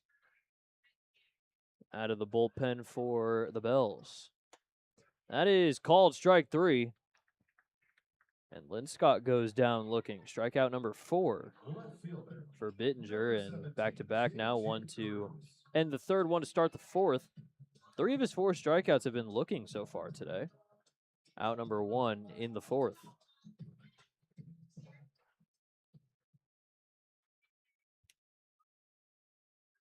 J.J. Cruz. First pitch called a strike. Cruz has the only RBI on the day for the Otters. Grounded out over to Ruiz at first. Ended up bringing in Gonzalez from third. Little outside, and it's 1-1.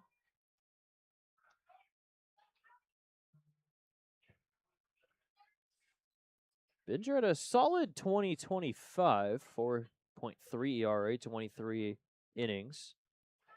Foul ball off the Otters dugout. It was testing your reaction time over there. But overall, the 430 and 23 innings last season was his best season with Bushnell and in college in general. Swing and a miss, and it's strike 3. As Cruz goes down swinging. Now the 3rd straight strikeout for Bittinger. 5th overall, and that'll bring up Mark Black. Designated hitter, number 29, Mark Black.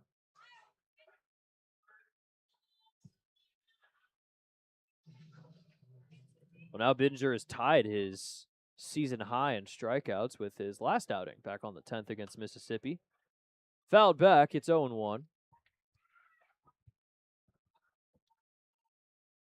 Foul ball brought to you by Heads Construction. Choose the best, never regret it. Hit the roof right over the press box. I heard that one doink onto the onto the roof. 0-1.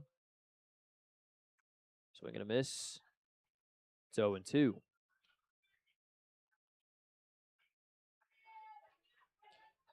Well, the Otters struck out 21 times in the doubleheader against Sussex back on Sunday. And they are striking out a little bit here, already 5 times through 4 innings. Not even 4 innings, 3 2/3. 0-2, a little outside.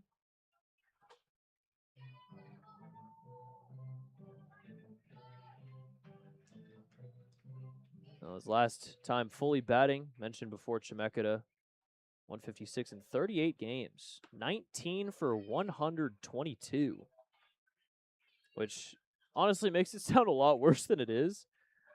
Like, what? Yeah, sure, 156, not good. But 19 for 122 makes it seem like he hit like under 100. If you weren't like already guessing the average. If I read 19 for 122, I'd think he was hitting like 090. But either way, pitching is the reason he's here. So 2-2 inside. It will clip Mark Black, so he'll take first on the hit by pitch. Mark Black will reach for the second time. Walk and a hit by pitch now has him reaching twice, and TJ Salvaggio will step in.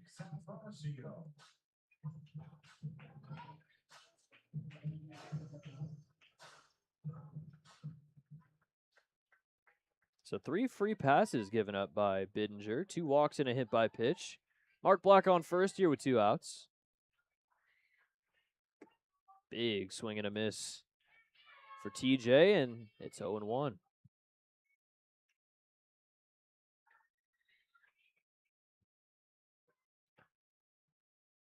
Salvaggio grounded into a fielder's choice to end the second inning as he takes a ball low.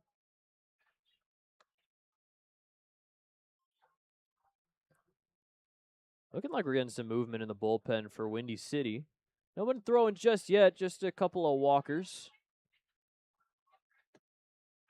Nothing, though, for Evansville. Tom Zach probably getting out for the 5th inning, considering he has now retired 4 straight. Biddinger so far 3 2/3, 3 hits, 1 run not earned, 2 walks, 5 strikeouts. 2-1 is swung on and missed. Couple of swings for Salvaggio that if he makes contact, things heading to Indy.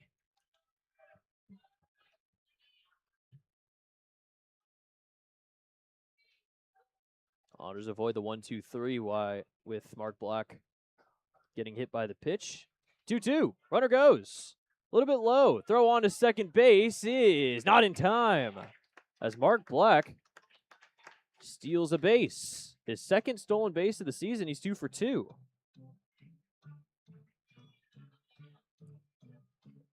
Take a look at the replay here. This throw takes the glove up for Urdaneta. And if it doesn't take his glove up, that probably would have been a caught stealing. Mark Black is able to scoot under the tag. He's at second base. Grounder over to Urdaneta. He'll throw on to first in time for out number 3. Another scoreless frame for Biddinger as we'll head to the 5th. 2-1 Windy City on the Otters Digital Network. Please welcome to the field your Southwest Graphics Evansville Otters.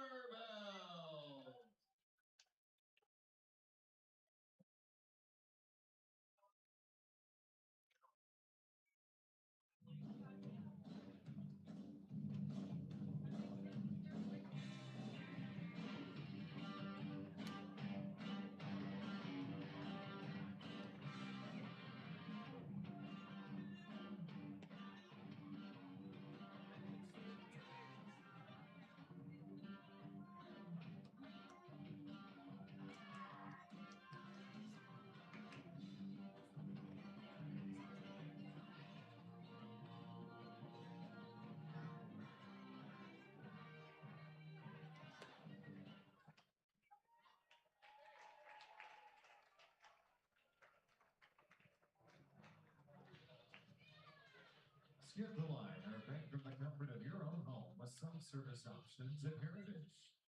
Heritage, a proud partner. Evansville Otters, baseball.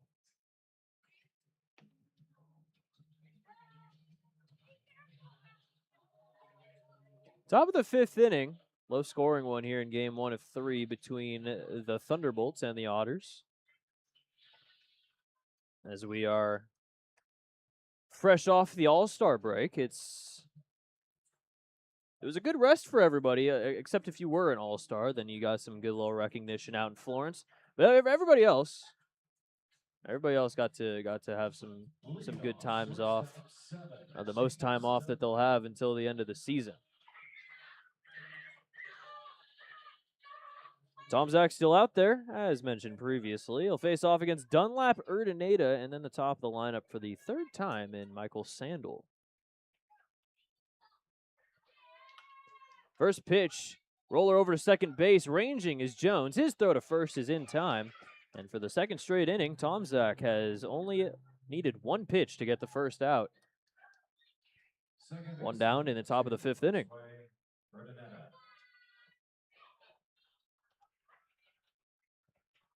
Josue Urdaneta. His second at-bat, he struck out swinging, was the first pro strikeout for Morse back in the 2nd inning.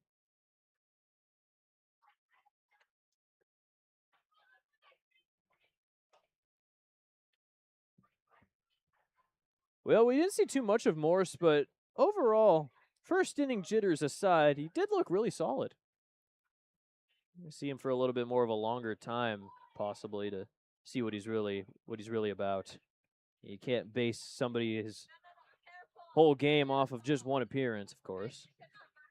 1-1 here to Urdaneta, 26 years old, from Maracaibo in the great country of Venezuela. A little low, it's 2-1. The World Baseball Classic champions, Venezuela.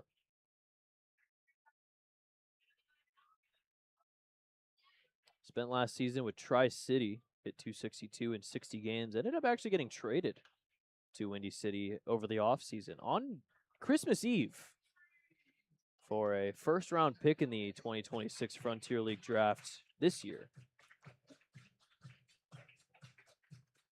And Tri-City in New Jersey had a lot of Frontier League draft picks this season. They're hogging them all. 2-2 is Urdaneta will call his timeout.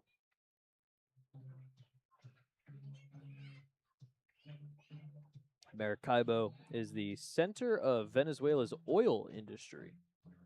A lot of oil coming from Maracaibo. Just a little fun fact. 2-2. Little high on the fastball.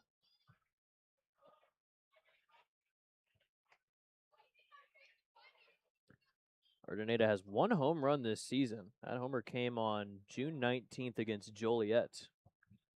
7 doubles. Hitting for contact most of the time. Makes contact there, but he fouls it to the netting. And it will remain at a full count, 3-2.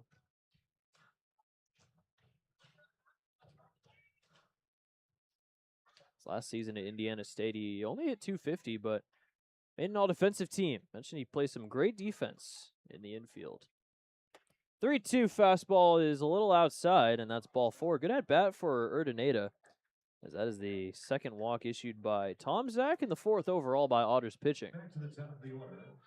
Right fielder, 12, Michael Sandel.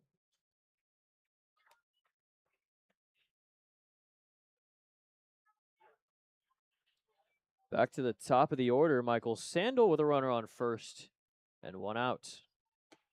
First pitch called a strike inside edge, and it's 1-1.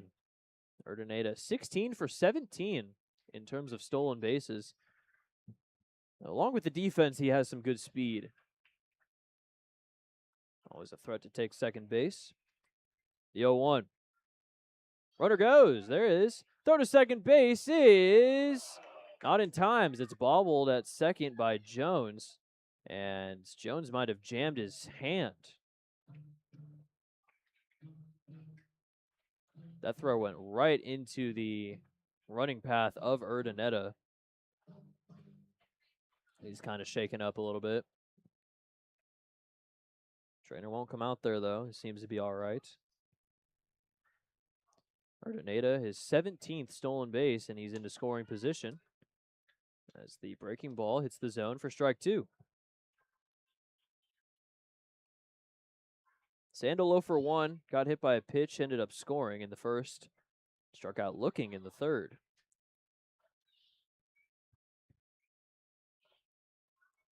One, two.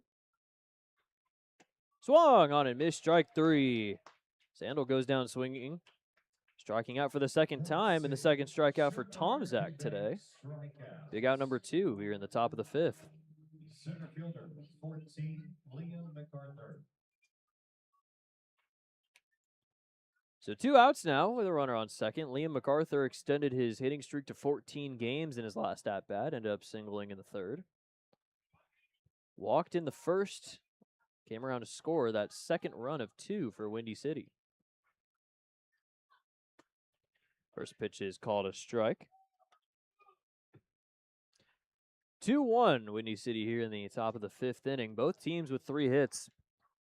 Windy City scored 2 in the first. The Otters got one back in the second, but it has been all pitching between Bittinger, Morse, and Tomczak.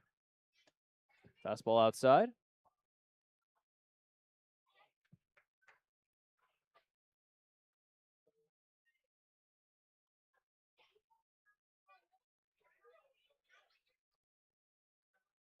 MacArthur spent his collegiate seasons with Seton Hall and Lock Haven, 2016 to 2019. A little bit on the older side. He's now 30 years old.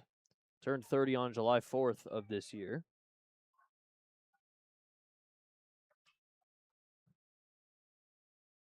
One little outside.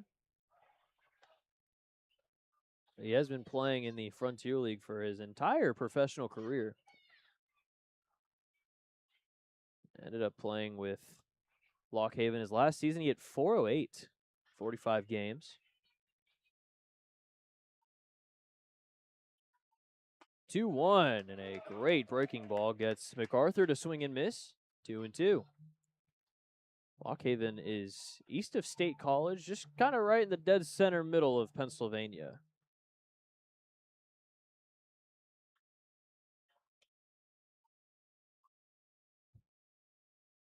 Runner on second. Windy City trying to extend this lead. 2-2.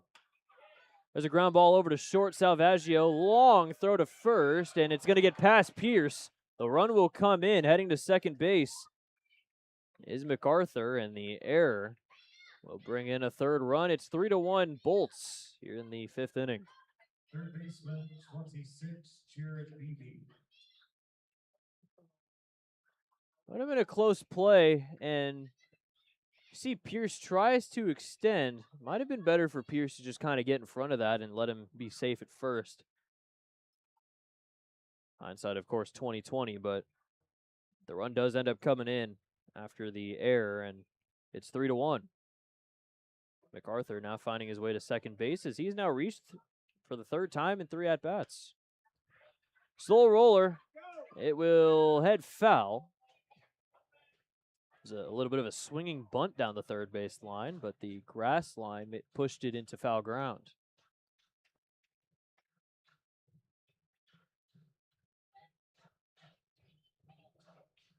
So Windy City gets their 2-run lead back, as it looks like Fogel and Logan Brown are having a little bit of a conversation while Beebe gets his bat back.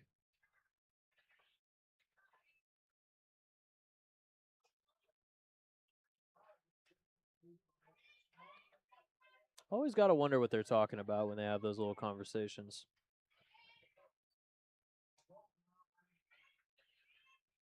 The 0-1. Fly ball off to the right side. That'll go foul, and it's 0-2 against Beebe. Foul ball brought to you by Hens Construction. Choose the best. Never regret it. Beebe, 23 years old. He's from Atco, New Jersey. A little bit southeast of Philly, in that little span of cities that it feels like everybody's from, near the New Jersey-Pennsylvania border. That one will miss a little high. and it's 1-2.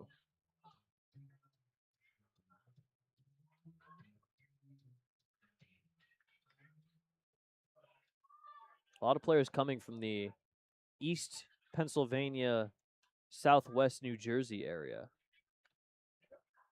Foul ball, looked like it got a piece of Logan Brown.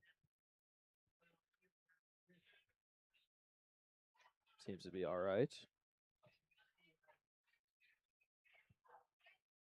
BB's coming off of a 1-for-3 on Sunday. He hit a double, drove in a run, walked. Got hit in every game of the series against the Mud Monsters. Has a hit in 17 of his last 19 games.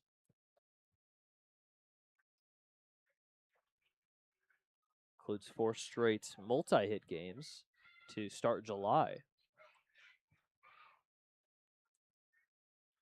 1-2. Another fastball. Little outside. It's evened up at 2-2.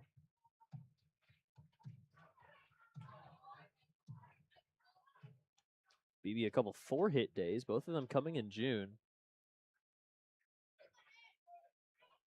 Hit the ball very well against the Otters. Reaches out, pokes one into right field. Dennis Pierce really running after it, but he is not able to get there. Hands the ball to Nolan Thebe, who's just chilling in the bullpen. Mentioned before, no one's warming. And no one's warming for Windy City either. So I'm not too sure what those two guys walking around were really doing.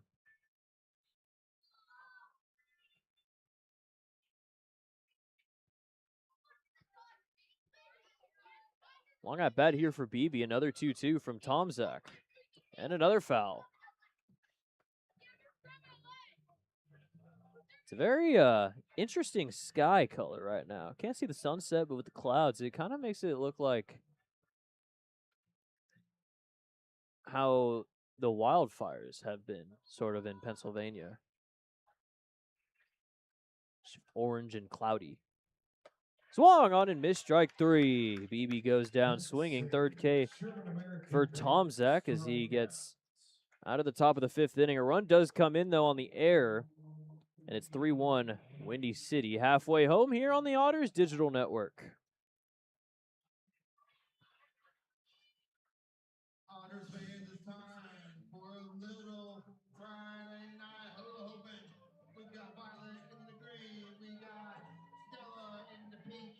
They're gonna hoop away for 30 seconds and then be gently judged by our friendly Otter Bells. Whoever does the best job is your winner. Ladies, you ready? Set, go! Cheer 'em on, everybody!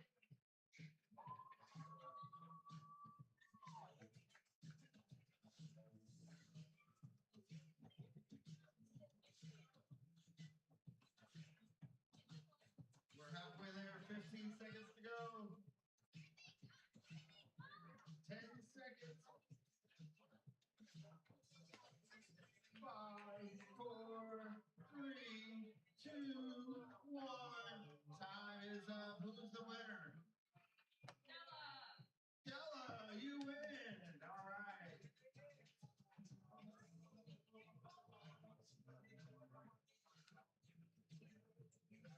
This is the Buffalo Wild Wings. 5th inning brought to you by Buffalo Wild Wings. Bottomless apps are now here. Dine and only. Visit either Evansville locations, 5405 Pearl Drive and 715 North Green River Road for details. Well, all of a sudden, both bullpens have decided to come to life, as we got a guy warming in each of them.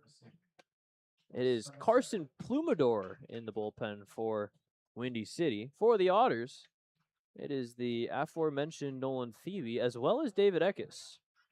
Jack the Archie for the Evansville Otters. The Edward Jones leadoff batter. Center fielder, number 3, John Ponder. Lineup flips over for the 3rd time to start the bottom of the 5th inning. Ponder, Jones, and Pierce.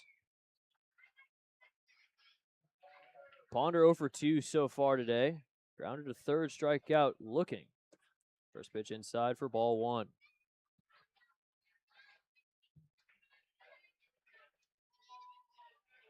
Now, Binger has gone 5 innings in each of his 3 starts at least. Ended up going 6 against Mississippi as Ponder fouls one away. The overhead foul ball brought to you So it's by been able to get good length, Construction. eat some innings. The It's just best Eckes now warming in the bullpen. and never regret it. Sure will come in for the 6th, considering Fogel and Ruiz, two of the 3 lefties, are coming up in the top of the 6th inning. Fouled away yet again, and it's 1-2. Ditto heads construction.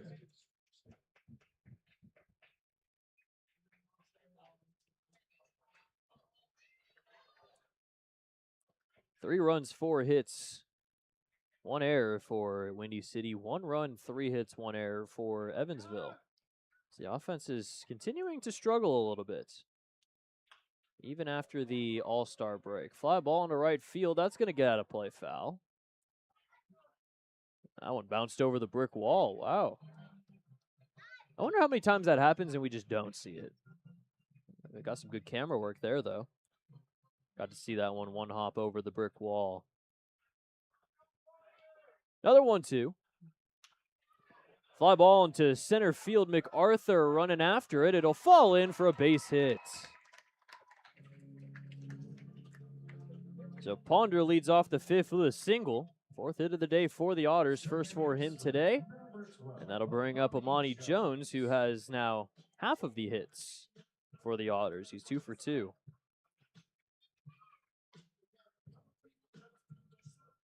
Ponder still leading the team in stolen bases, 19 for 28.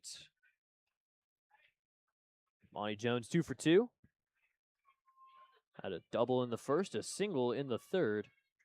He's hitting the ball well, and that's a fair ball down the left field line. Ponder's going first to third. Jones heading into second yet again. The throw is late, and Amani Jones 3 for 3 in his first game back from the All-Star break.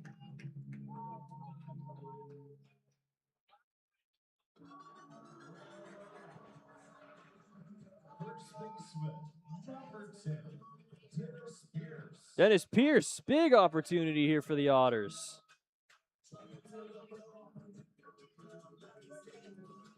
We'll have a mound visit for Windy City. Tino Novus will have a chat here with Bittinger and Ayers.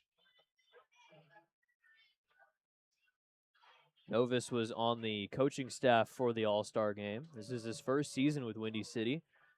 Was with the Ottawa Titans last season. Basically followed Tom Carcione to the Thunderbolts along with a couple of his guys, Victor Cherney and Zach Cameron, 2 guys who haven't played yet in this series, but most likely will. Cerny was an all-star. Cameron out of the bullpen. Probably see him at some point.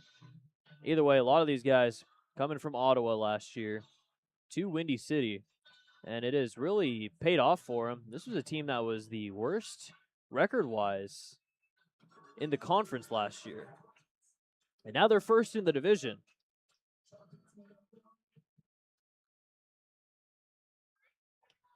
Huge spot here, though, for Dennis Pierce.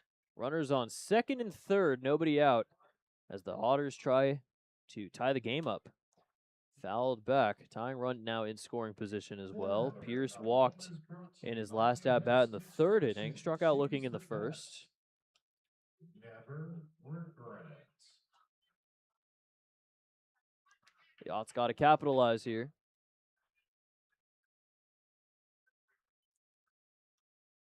0-1. Outside. Fastball called, ball 1. 39 ribbies for Pierce this season. Leader in RBIs is Gonzalez. He has 40 of them. Was Ponder for a long time. Was Salvaggio for a long time as well. 1-1 pitch. That one's going to get past Ayers. Here comes the second run. Ponder will come in to score. Monty Jones heads to third, and the tying run's 90 feet away. It's 3-2.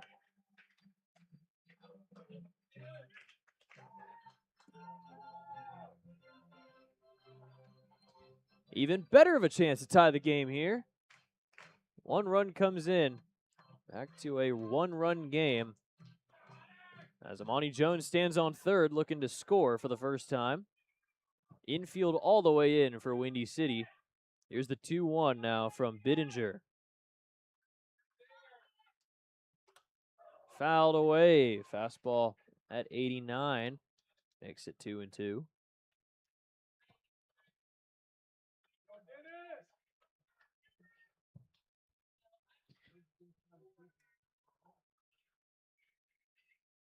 Two.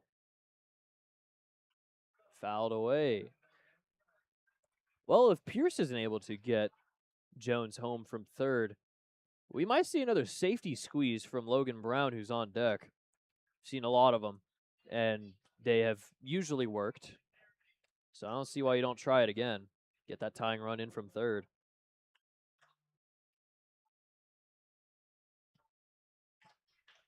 Two.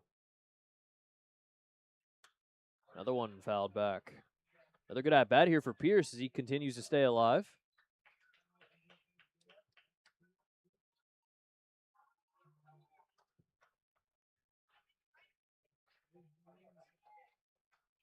Bittinger, both runs have now been unearned.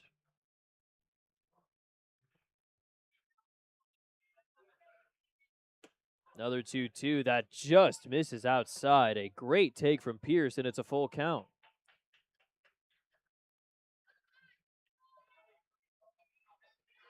Walk would put runners at the corners with nobody out for Logan Brown. 2 walks from Bittinger so far today. The 3-2. And another foul back.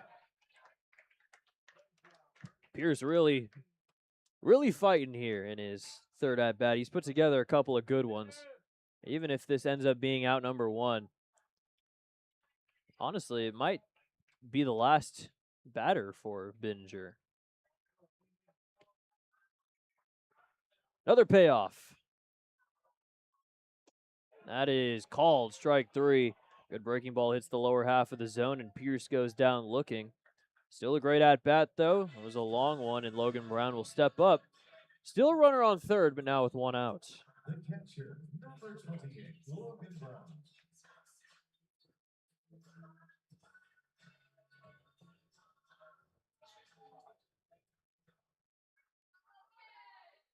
They are going to keep Bittinger in here. No bunt showed. That one's outside.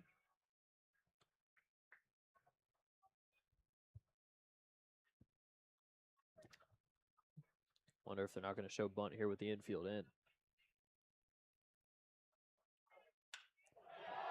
That'll get him home. Fly ball, deep center field. MacArthur's back. He makes the catch at the track.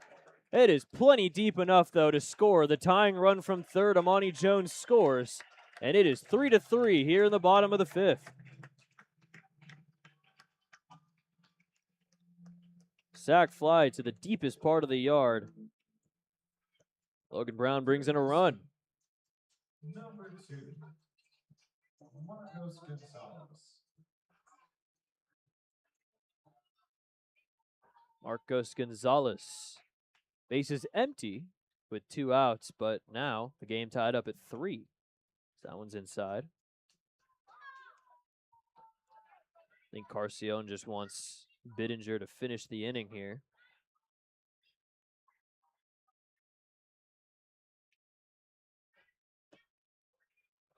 Called a strike. It's 1-1. David Eckes has been warming this entire inning. Seems as though Plumador and the Thunderbolts have stopped in their bullpen. Fouled back to the netting, and it's 1-2.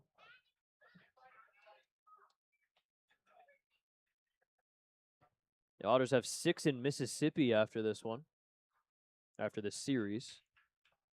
A couple of 6:30s, a couple of 6:01 games because of the area code. We have an 11 o'clock Wednesday game. Very interesting, to say the least. 1-2, that bounces, hits off the mask of Ayers and goes all the way into the Otters dugout. That was a very weird hop on that pitch. Evens the count up at 2-2.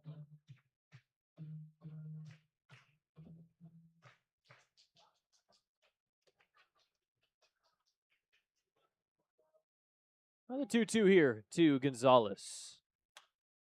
fouled away. Foul ball brought to you by Heads Construction. Choose the best, never regret it. Brought to you by Heads Construction. Choose the best, never regret it. So the wild pitch and the sac fly have tied the game up at 3 here in the 5th inning. The Otters offense just really taking advantage of a couple of mistakes.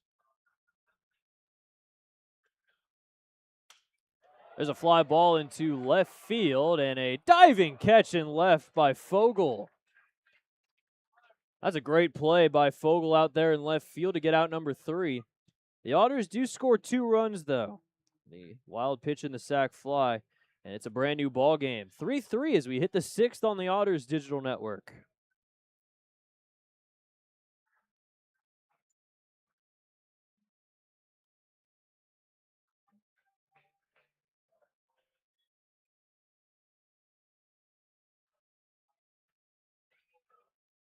Otter fans, it's time for the Hoosier Lottery's jackpot toss. Otter staff will release Hoosier Lottery beach balls into the crowd. When the music starts, you're going to pass the balls through the crowd.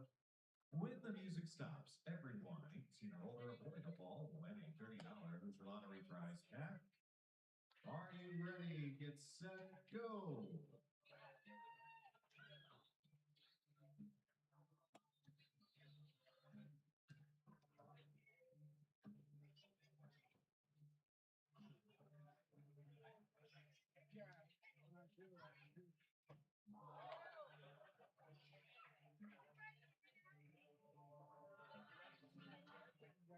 And stop. Congratulations from the Hoosier Lottery and the Evansville Otters. Otter staff will tell you how to claim your prize. Must be 18 or older to play and win. Please play responsibly and make sure you stop by your local Hoosier Lottery retailer to pick up your Mega Millions ticket for tonight's drawing. Mega Millions estimated at $672 million. Must be 18 or older to play. Please play responsibly. It's time for the United Fidelity Bank 6th inning. United Fidelity Bank, the experience you need, the service you deserve since 19. Some of the guys playing with the hacky sack right there. Petchke, that's, I think, Serta and Garrett Simpson. They've been doing that a lot in between innings. I think it's something that just randomly started, and it's been pretty entertaining to watch, actually, as the season rolls on. David Eckes is into the game. Came into warm with the Otters down 2, now pitching in a tie game as the Otters brought 2 across, and now it's tied up at 3. Eckes now in a high leverage situation, at least higher than it was before he started warming up. But he'll face off against a couple lefties, Fogel, Ayers, Ruiz. Fogel and Ruiz, the 2 lefties out of the top 3. The Otters do have somebody warming already. Eckes is just looking to get the lefties out here before righty will come in. First pitch to Fogel is called a strike. Fogel is hit into 2 double plays.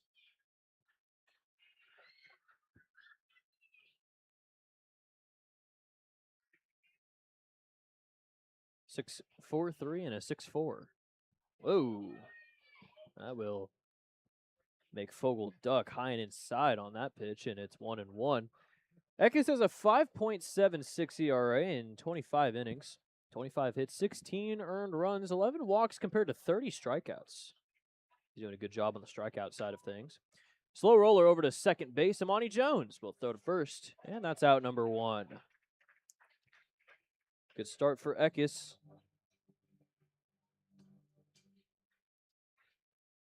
Catcher 8, Robbie Ayers. Robbie Ayers, second batter here in the 6th inning. Eckes has pitched twice against Windy City this season. Scoreless frame on the 30th of May. On the 24th, inning in a third, or sorry, just a third of an inning. 2 hits, 1 earned run, 1 walk, 1 strikeout.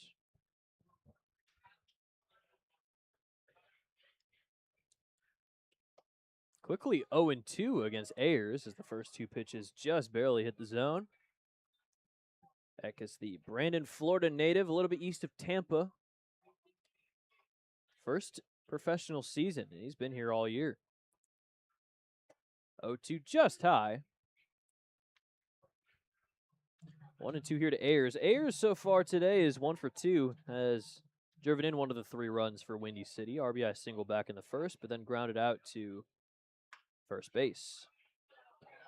Grounder is going to be bobbled at third by Gonzalez. And reaching is Ayers. Will most likely be called an error on Gonzalez. First baseman, 27, Daryl Ruiz. I think they're still thinking things over here. A runner on first with 1 out. That'll bring up Daryl Ruiz. And it will be called an error over at third. So the error allows Ayers to reach. Bit of a tongue twister there. First pitch called a strike. Ruiz is 1 for 2 as well. He has a single. Got caught stealing to end the first, then flew out over to no man's land out there in shallow left field to Salvaggio, who ran it down. 0-2 as that one's fouled away. Brought to you by Hex Construction. Choose the best, never regret.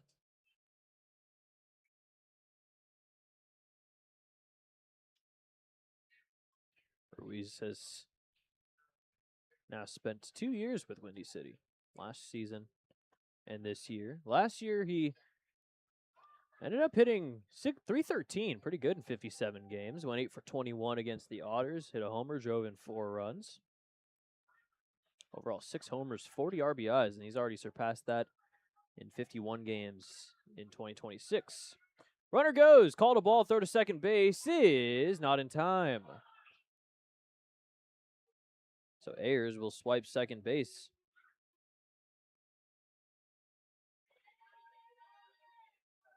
Take a look. It was a little bit closer than originally expected.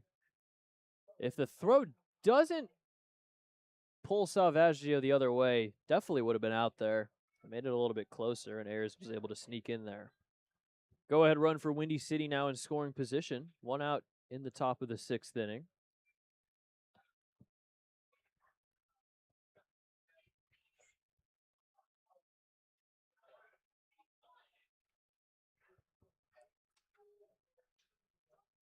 Two. Tapper back to Eckes. Bobble. Throw to first is just in time. And that's out number 2. Eckes hesitated a little bit. Couldn't get it out of the hand.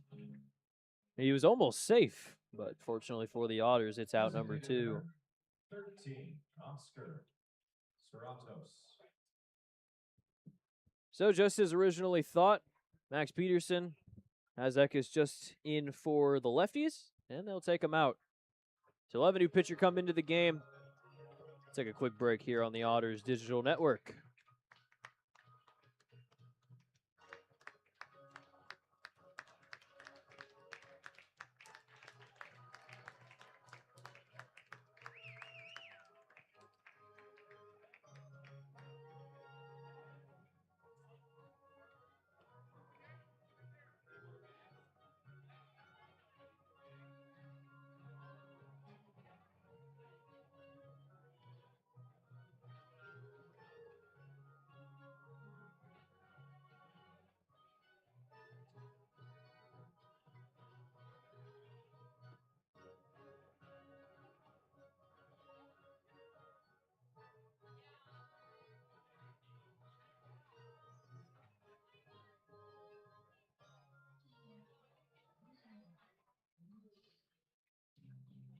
Otters with a callable pin. 50, Joe Morrissey into pitch. Morrissey is on the mound. Ground behind the plate. Pitcher catcher battery powered by the Answer Auto Repair East. Find your battery needs in the Answer Auto Repair East. 2319 North Freedom Road 812. Pitching change brought to you by the Answer Auto Repair East. Find all your battery needs at the Answer Auto Repair East, located at 2319 North Green River Road. Or give them a call at 812-4759K. Joe Morrissey is into the game. 5.66 ERA in 20 2/3 innings, 27 hits. Hits have kind of been an issue for him. He's given up 13 earned runs, 9 walks compared to 18 strikeouts. See the numbers a little skewed from. They're not updated. but it's okay. We know the true stats. Last outing was in Game 2 of the doubleheader on Sunday against Sussex County through 2 innings. Gave up 5 hits, 2 earned, gave up one of his 2 homers. He's got 6 scoreless outings so far out of 13 as a signing from all the way back on June 2nd out of Millersville. 2 outs here. Runner on second. First pitch is outside to Oscar Serratos. He's 0 for 2 so far today. Grounded out to second to start the second inning, then struck out to end the fourth.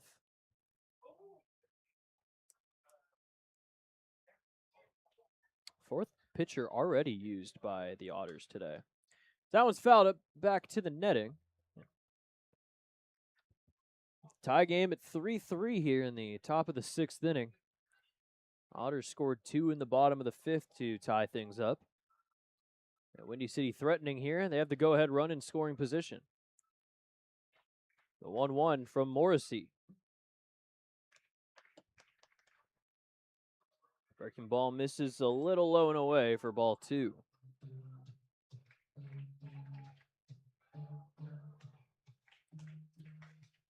Still looking like the first guy out of the pen for the Bolts is going to be Carson Plumador. 2-1. Fouled back. It's 2-2. Well, Morrissey 1 strike away from keeping things tied up, heading to the bottom of the 6th inning. Morrissey from Morristown, New Jersey. A 23-year-old. ERA just over 1 in 52 innings with Millersville this season. 2-2. Fly ball into shallow center field. Ponders right there. He'll make the catch.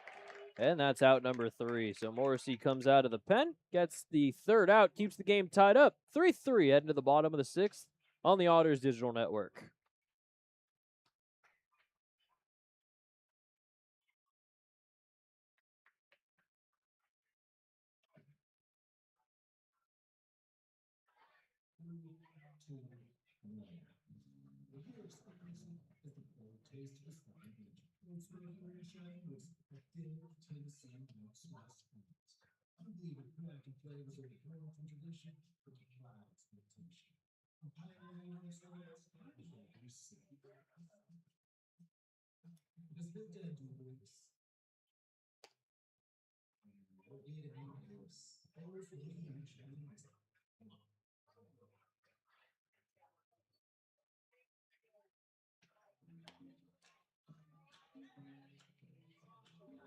Stronger together. Join Cape in creating a community where everyone thrives. From resources to volunteer opportunities, there's a place for you to make a difference with Cape.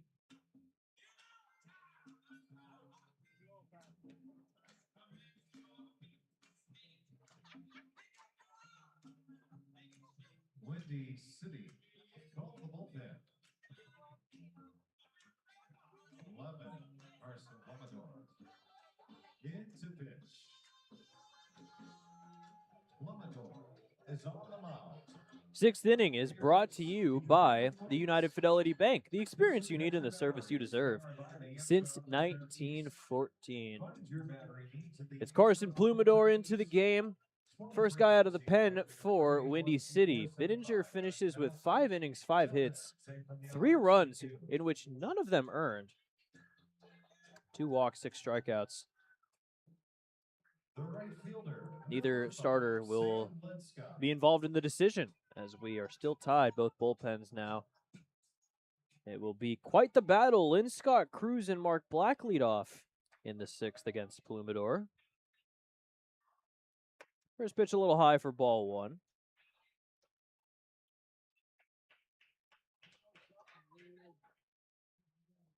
Lynn Scott so far 0 for 2.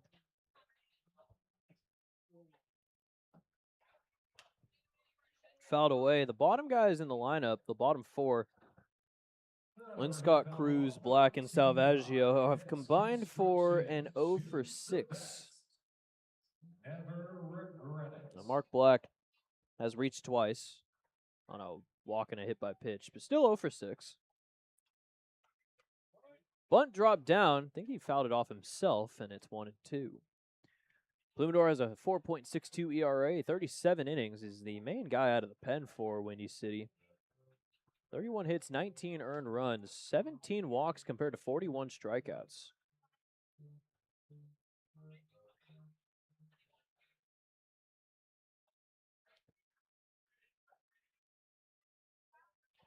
One, two.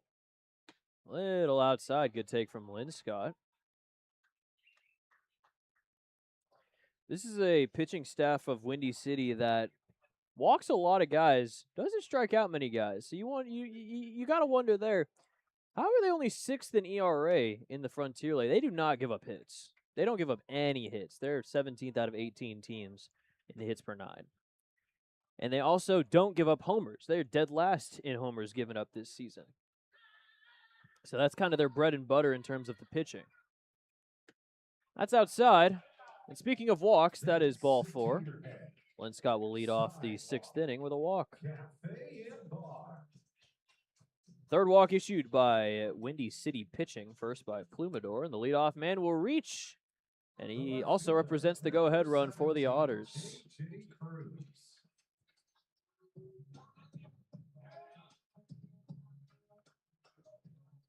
J.J. Cruz, he is 0 for 2, has driven in a run. RBI ground out back in the 2nd inning. Shows bunt, pops it up. Oh, the bunt went so high it went onto the roof. Is that the first Heads Construction read we've done on a bunt? Thank you so much. It's got to be, right?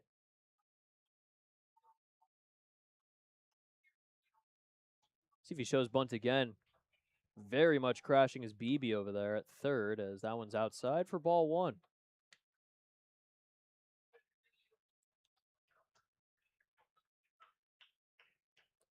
Lynn Scott over at first is 7 for 9 on stolen bases.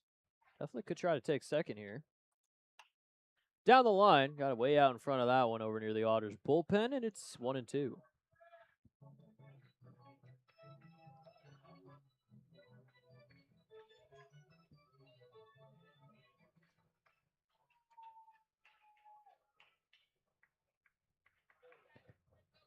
The RBI, the 3rd inning was Cruz's 11th of the year, but he'll swing, and a foul tip into the glove is strike 3. Cruz will go down for the 2nd time. 7th K for Windy City pitching, first for Plumidor, and that's out number 1 in the bottom of the 6th. Number 29, Mark Black.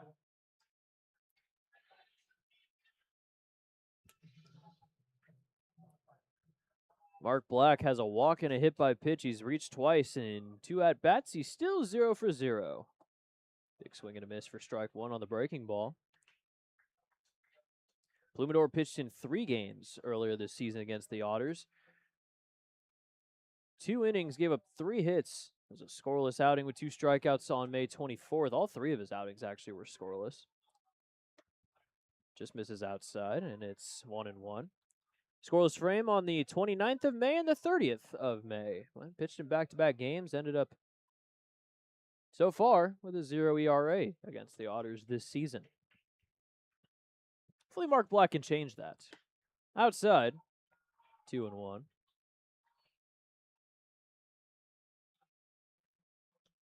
Now is a strikeout, by the way, Plumidor does in his last 10 outings after that one of Cruz.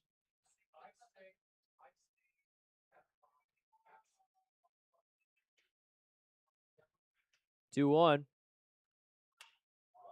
Fly ball into left field. Fogel might have lost in the lights, but he finds it, backs it up, and makes the catch for out number 2.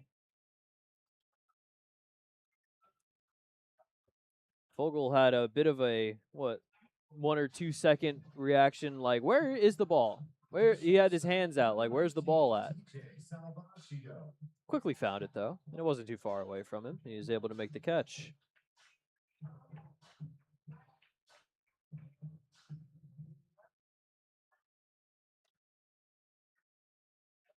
Salvaggio is 0 for 2.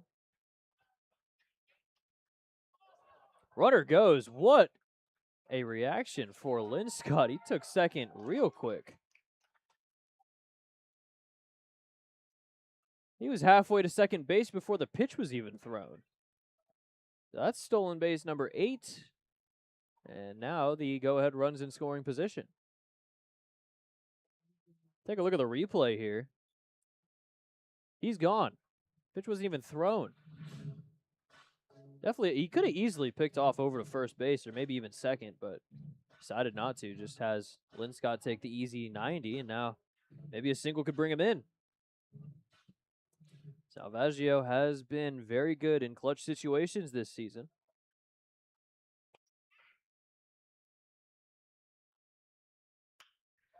Fly ball into right center field. Going back is MacArthur. He's at the wall, and it's going to get off the wall. Salvaggio's rounding second. The run's already in. He's heading for third. He's got a triple, and the Otters take the lead.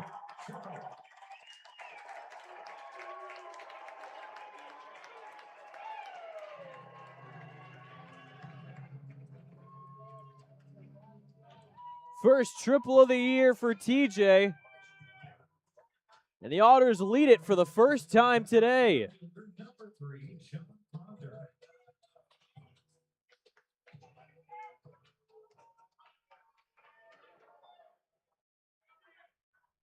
The Otters last in the Frontier League in triples. And they get their third one of the season. In a huge spot. We're talking about Mr. Clutch. Salvaggio able to do it again. Ponder now a chance to get a little bit of insurance, as it looks like Morrissey is going to come back out for another frame. So that's the first run given up against the Otters this season by Plumador. Perfect timing as it gives the Otters a 4-3 lead. Now it's fouled away. It's 1-2. Ponder last at bat, he singled. Came around to score. That's construction. Choose the best and never. We're getting to the point where the fans are helping out with the Heads construction reads. That's where we're at in the day. It's a little earlier than I expected. Usually it's like the 8th when people start humming along to the tune. Fouled away. Doesn't count. So that's the 20th earned run given up by Plumador. Only the first earned run of the day from Windy City pitching, because Bittinger had 3 runs. None of them were earned. 1-2. Fouled away yet again. Long at bat here for Ponder. Is brought to you by Heads Construction. That was not an overhead foul ball. That literally hit the roof. Never regret.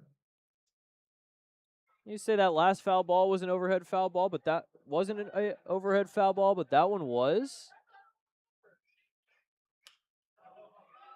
Grounder over to third. Quick play over to first from BB, and that's out number 3. Otters get the lead back. An RBI triple from TJ Salvaggio has made it 4-3 Evansville as we hit the 7th on the Otters digital network. Can direct your attention to center field. We've got the hot dog, lollies, food race. An ice cream cone versus a hot dog versus a fully loaded cheeseburger. Whichever item crosses the finish line first, that product is half price for the rest of the game. Food, are you ready? Get set, go! Oh, now ice cream is flying. Hot dog is spinning. Oh, that's an easy one for the burger. He's taunting me. Oh, Charlie Horse.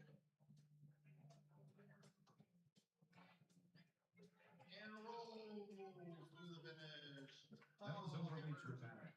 That was way too dramatic. It was very traumatic. Go buy yourself a traumatic burger for half the traumatic price. Third base concessions.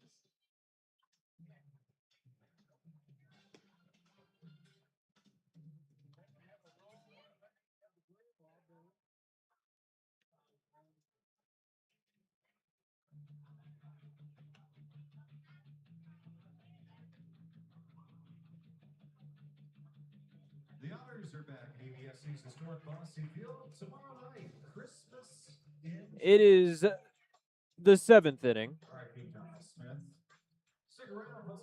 Well, if you're not here for today's game, and if you know you're listening to this on YouTube or watching this on HTN, you are not here, most likely. So why not come to the ballpark tomorrow? We got 2 more games.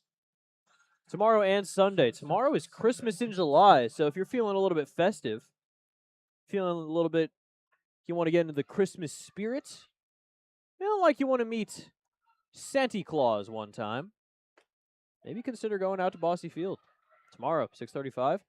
More fireworks as well. We got fireworks tonight. We got fireworks tomorrow, as the first pitch is swung on and missed by Dunlap. 0-1. A little outside. Sunday is a family fun day. Dogs are welcome. Bring your dogs. Bring them. We will pet them. We will give them treats. We might. I don't actually know. Call to strike. It's 1-2. Also, if you're a fan of Dippin' Dots, they're only $3 on Sunday. So, pretty good deal. Pretty good deal. That one is at 5:05 between the Otters and the Bolts. Called strike 3, and Morrissey strikes out. Dunlap looking to start the 7th. First German-American Bank strikeout of the day for Morrissey. Overall, the 6th on the day for Evansville.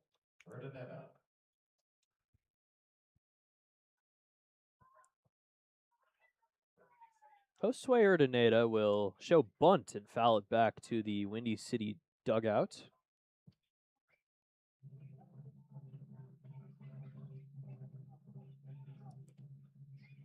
Well, Windy City after this series is heading to Chicagoland yet again. Back home, they're playing Schaumburg, and then they play Florence.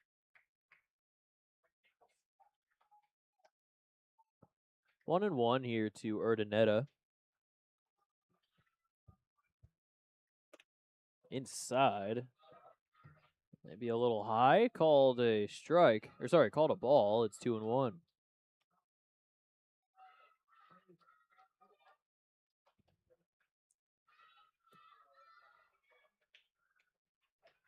Two-one is a high fly ball on a foul ground. Gonzalez making a good run at it, and he is not able to make the grab.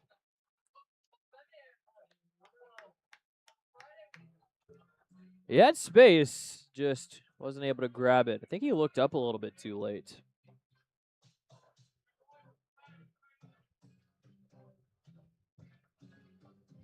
Zach Cameron's in the bullpen. We talked about him a little bit earlier. He's one of the guys from Ottawa that moved to Windy City.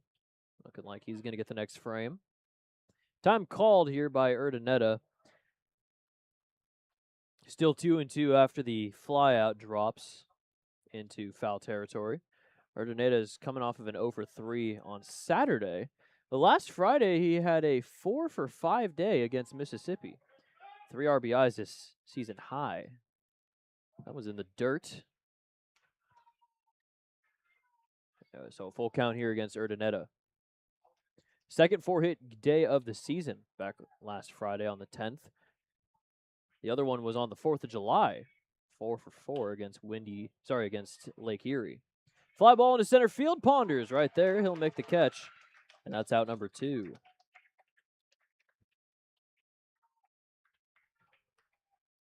Back to the top of the order, right fielder 12, Michael Sandel. Well, the Otters bullpen has been doing a great job at keeping Evansville in this game. Tomzak, Eckes, Morrissey, only giving up the 1 run. The first pitch will miss to the leadoff man, Michael Sandel.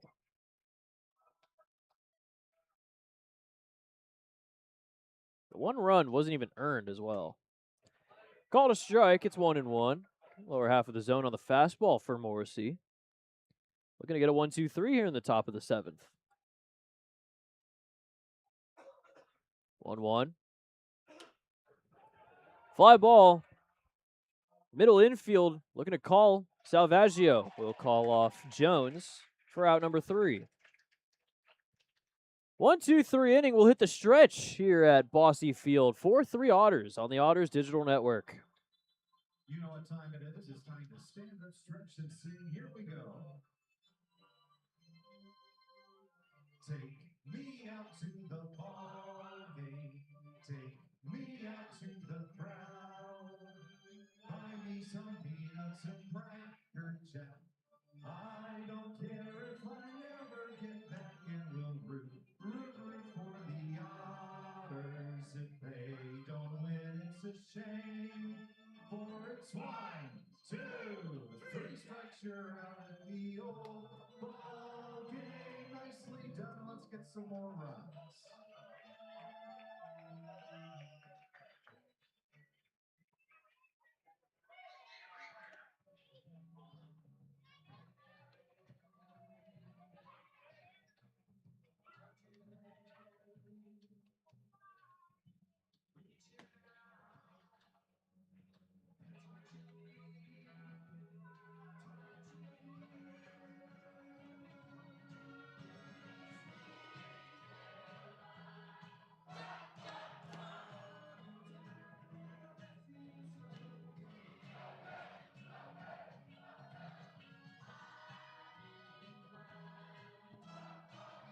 We have a call for bullpen for the Windy City Thunderbolts. 7th inning's brought to you by Jacob's Pub. Jacob's Pub is proud to support the Evansville Otters in the Jacobsville neighborhood. Be sure to check out First Fridays at 607 North Main Street in Evansville, Indiana. Pitching change for Windy City. It's Zach Cameron into the game. Otters have taken the 4-3 lead after being down by 2 on multiple occasions. Cameron is one of the better relievers on the Thunderbolts squad. He has an ERA just under 3 in 33 and 2/3 innings. 15 walks to 30 strikeouts. He's been doing good his last 5.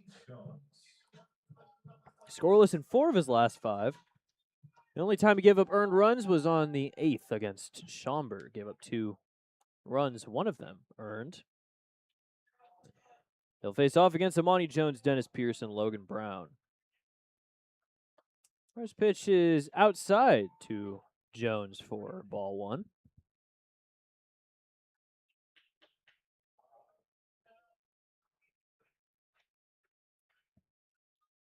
One-0.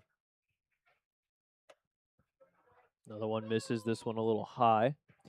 Cameron, mentioned, was with Ottawa last season. He had a 7.01 ERA in 43 and 2/3 innings, so he's pitching a lot better this year with Windy City.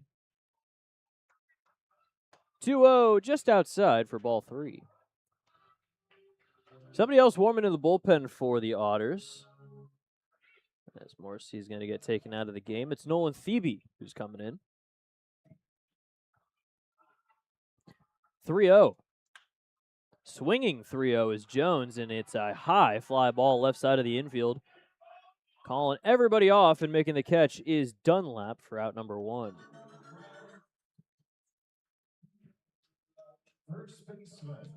So that's the first time Amani Jones has been retired today. He started 3 for 3.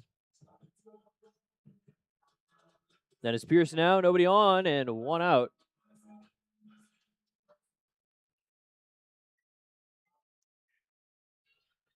Pierce is 0 for 2, couple of strikeouts looking. That one's fouled away.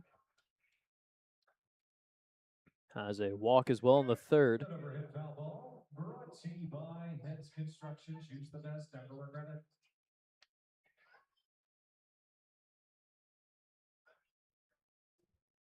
Oh, 1.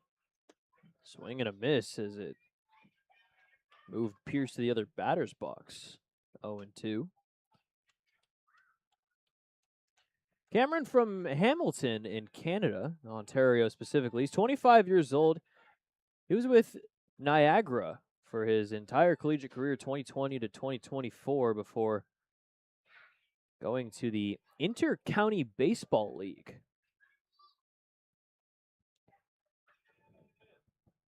One of those very obscure leagues. Into foul ground, Ruiz running after it, but he's not going to get there. Lands in foul territory. He still remains at 0-2. He was with the Hamilton Cardinals. The Inter-County Baseball League is now the Canadian Baseball League, which was recently in headlines because the Toronto Maple Leafs, not the hockey team, just so everybody knows, the baseball team signed Yasiel Puig for the season. So that's that same league.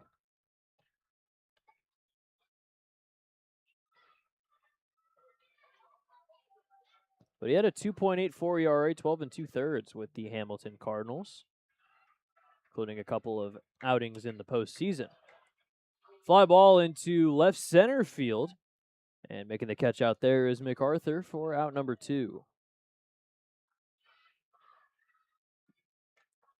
2 games against the Otters this season for Cameron. May 23rd, 2/3 of an inning, didn't give up a run, then went 1/3 of an inning, gave up a hit, but didn't allow a run to score on May 29th. Now he's looking for a 1-2-3 here in the 7th as Logan Brown will stand in. Little inside for ball 1. Logan Brown so far today, he's 1 for 2, has a single in the 3rd, hit a sac fly in the 5th to tie the game up at 3.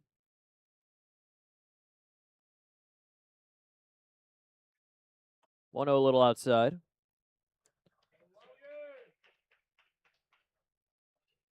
Well, even with the 7.01 ERA last season, he still managed 20 scoreless appearances. Did get a lot of action out of the pen for the Titans. Logan Brown was definitely taking all the way on that one. He wasn't even in his stance to swing, and he takes ball 3.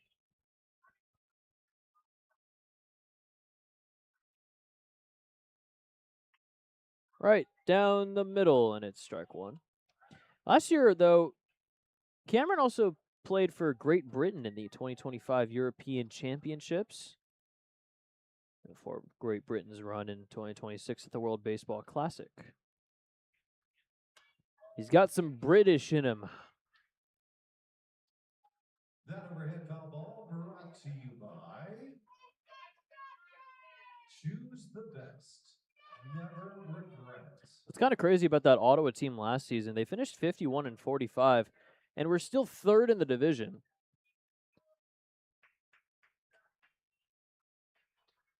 Had a lot of interesting streaks of winning and losing a lot of games in a row. Fly ball into center field. MacArthur will make the catch yet again. And Zach Cameron throws a 1-2-3 inning out of the pen in the 7th. We'll head to the 8th. Otters still lead at 4-3 on the Otters Digital Network. Fans, the following is a sumo match scheduled for 1 fall. Introducing first in the blue, we've got Heather. In the red, we've got Wrigley. The first one to knock the other one over is your winner, courtesy of Rubbers by the River. You guys ready? Set, sumo. Oh my.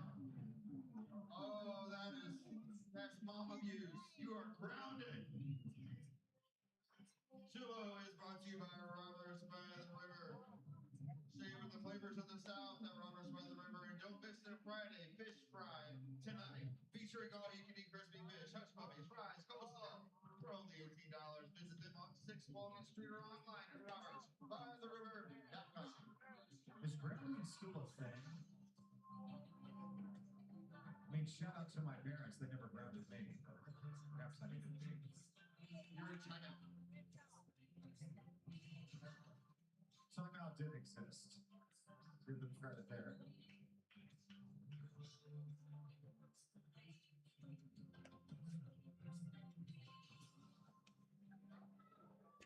Nolan Thebe's into the game. Pitching change brought to you by the Answer Auto Repair East. Find all your battery needs at the Answer Auto Repair East. Located 2319 North Green Route behind the plate is powered by the Answer Auto Repair East. 2319. Nolan Thebe's into the game.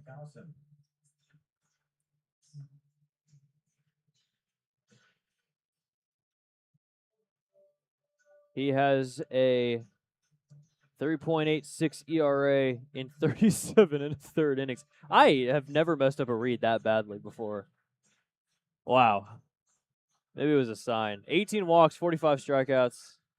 37 and a third innings. Had a 1.42 whip. Had a bit of a rough outing, though, in game one of the doubleheader against Sussex County. He threw an inning and a third, gave up 5 hits, 3 earned runs. It's the 4th time he's given up 2+ earned runs in a game. Time will be called before a pitch is even thrown here. 5th pitcher used by the Otters today. So they're trying to get all the high leverage arms out there to protect this 1-run lead. First pitch outside for ball 1. MacArthur leads off, then BB and Fogel. 2, 3, 4 guys in the lineup.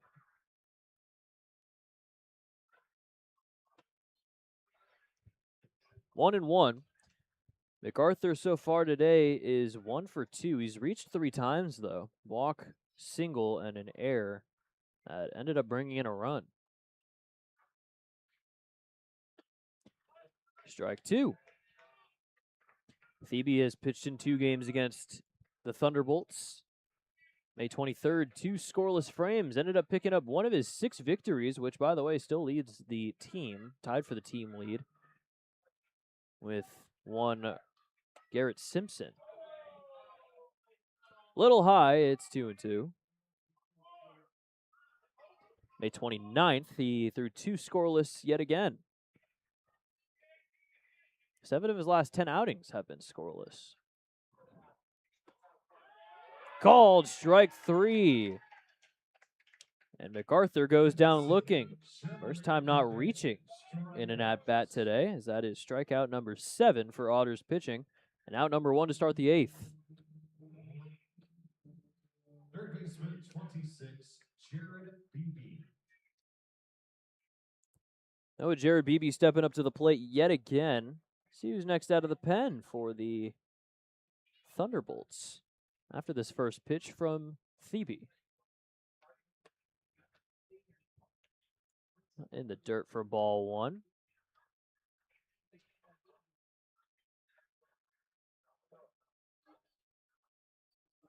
Looking like Matthew Bonnert.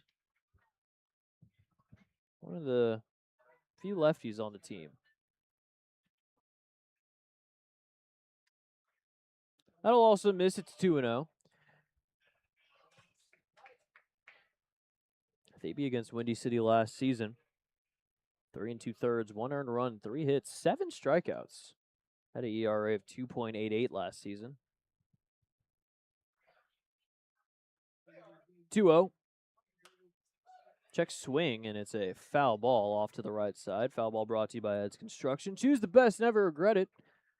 And it's 2-1. Foul ball brought to you by Heads Construction. Choose the best, never regret it. Feel as though I was being listened to on that one. 2-1. 1 out here in the top of the 8th.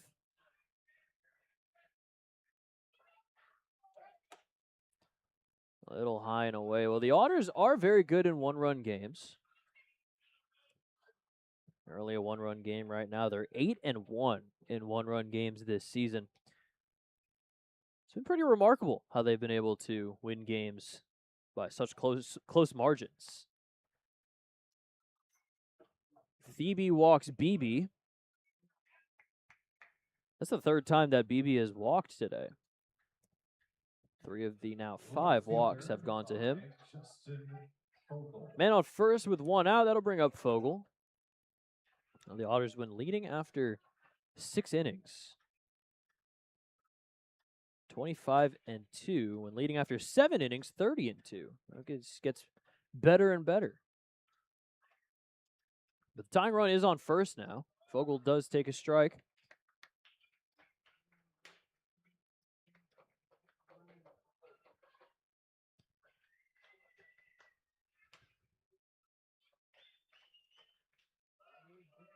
Oh, 1. Little low and away.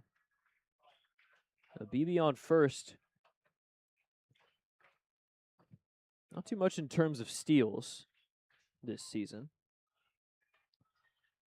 Fogel's driven in 42 runs, which leads Windy City.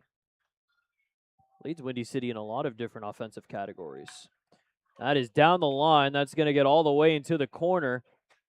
Heading for third is BB, and he's going to get the stop sign there. The double from Fogel has put himself as the go-ahead run in scoring position at second and third with one out here in the eighth.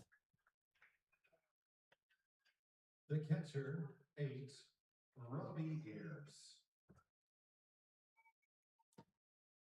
So Windy City's looking to come back here and take the lead yet again. Tying run 90 feet away. Go-ahead run in scoring position with one out.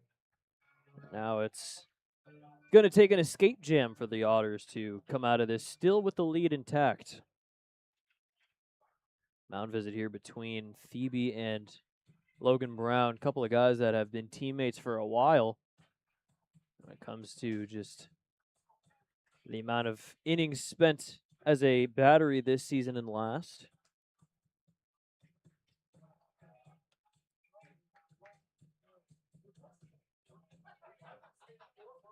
Robbie Ayers will try to drive in another run. He does already have an RBI single back in the first inning. He also reached on an error. Infield's in here with one out.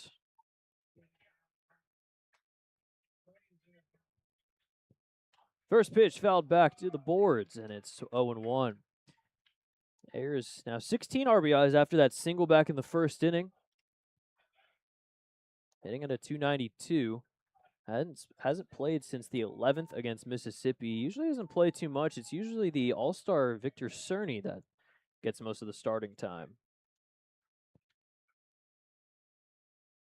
0-1. Outside, called a ball. Fogel also listed as a catcher on the roster, but he's in left field today. With the addition of Dre Dirksen to the Otters squad, we now have 4 catchers listed on the roster. 1-1. He'll miss outside for ball 2.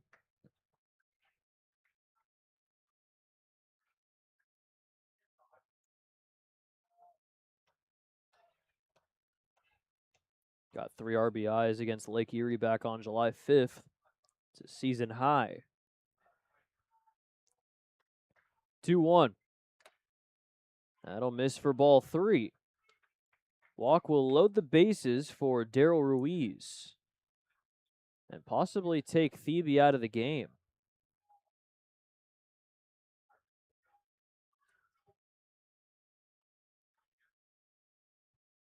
Three-one. That is low for ball 4. And the last 3 Thunderbolts have now reached. Loading the bases for Daryl Ruiz. First baseman, 27, Daryl Ruiz. Alex Valdez is warming in the bullpen. Since the strikeout looking of MacArthur, it's been a walk, a double, and another walk that have really put Windy City in a good position here to take the lead back.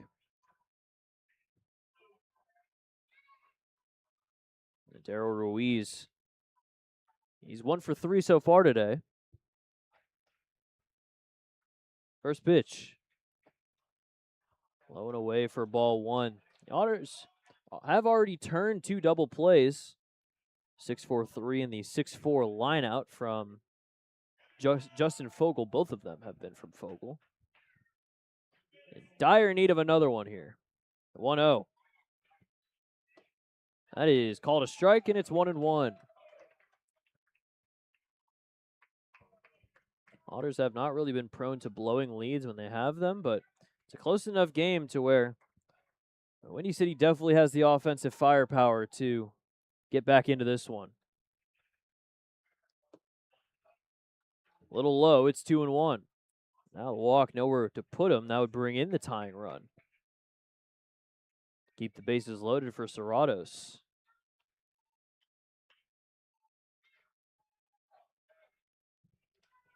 Two-one. Outside, it's ball 3. And nowhere to put him. Phoebe's going to have to locate here, 3-1.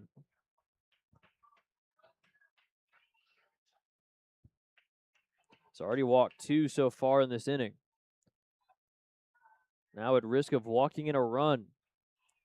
3-1 pitch. High fly ball into deep right field, and that is a grand slam from Daryl Ruiz.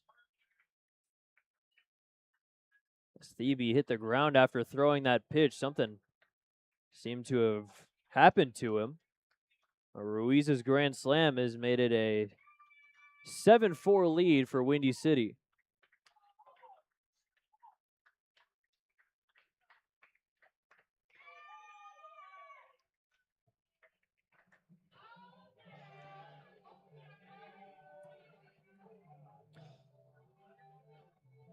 So everything is unraveled here in the top of the 8th for the Otters as they try not to lose their 4th straight game. Valdez is into the game, and Windy City's up their largest lead of the day. It's 7-4 after the grand slam. We'll take a quick break on the Otters Digital Network.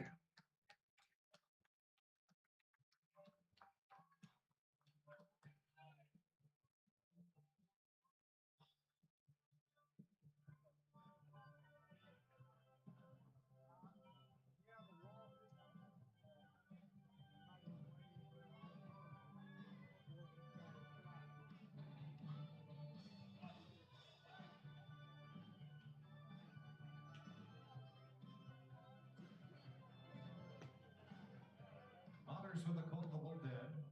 35, Alex Valdez. Into pitch. Valdez on the mound. Brown behind the plate. It's powered by the Answer Auto Repair East. Find your battery needs the Answer Auto Repair East. 2319 West Peterborough Road. 812-475-9000. Tell them the St. Louis Otters sent you.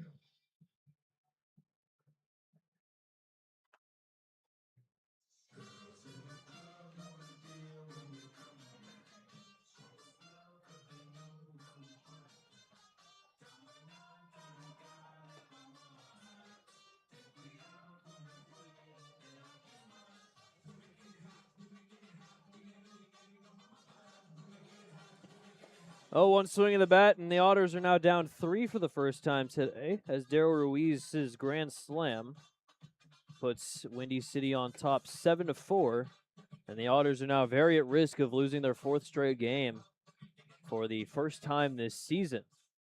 Valdez has a 4.5 ERA, 30 innings. He's got 15 earned runs given up, 10 walks compared to 26 strikeouts, as he threw 2 1/3 on Sunday, game 2 of the doubleheader. Gave up 2 hits, 1 earned run, 2 walks, and 3 strikeouts. His first pitch is rocketed into right field, but making the catch out there is Lynn Scott for out number 2.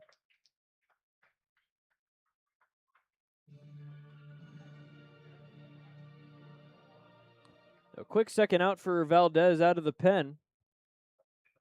That will bring up Dunlap. Shortstop, 7, James Dunlap. Otters are going to need one of those late comebacks that we saw earlier in the season. Haven't seen too many of them as of recent, but a chance to try and get that spark to start off the second half. 2 pitches took all it took Valdez to get those last 2 outs as we will head to the bottom of the 8th. Grand slam from Daryl Ruiz has made it 7-4 Thunderbolts as we head to the bottom of the 8th on the Otters Digital Network. It's now time for the Legends Hit brought to you by A-Zip Pizza. Down the right field line, we have 3 local legends, William Henry Harrison, F.J. Rice, and Benjamin Bossy. They'll race along the morning track to this finish line. Whoever wins is the most legendary legend of the night. Make your pick, place your bets. Legends, are you ready? Get set, go! Oh, Harrison with the whole shot. Watch out, Thunderbolt! Watch out, watch out!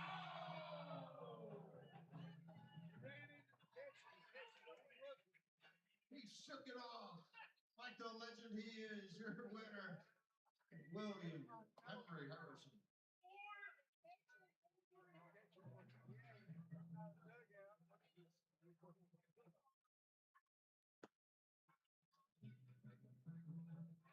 Call the bullpen for Windy City.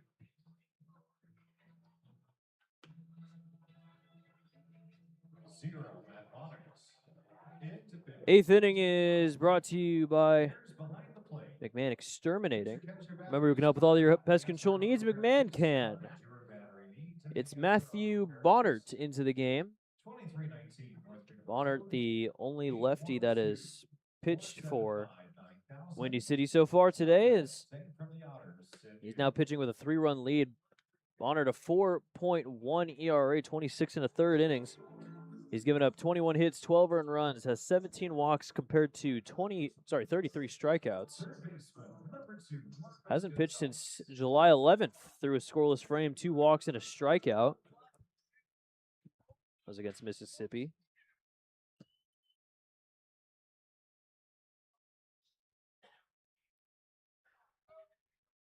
It'll be Gonzalez, Linscott, and Cruz to lead off the bottom of the 8th. The Otters now down 3 after the grand slam by Daryl Ruiz.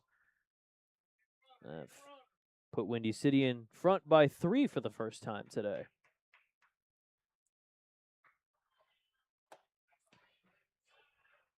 Called a strike. It's 1-1.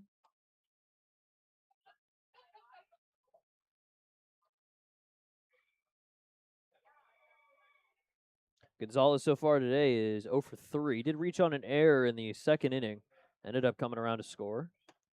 A little high. It's ball 2. Overall for Bonnert, he has 16 scoreless outings, including 7 straight between June 13th and June 28th. Pitched in 2 games against the Otters earlier this season. Little high. It's ball 3. Third of an inning scoreless. Just gave up a hit, struck out a guy on the 23rd of May. On the 30th, he threw a scoreless frame with 2 strikeouts.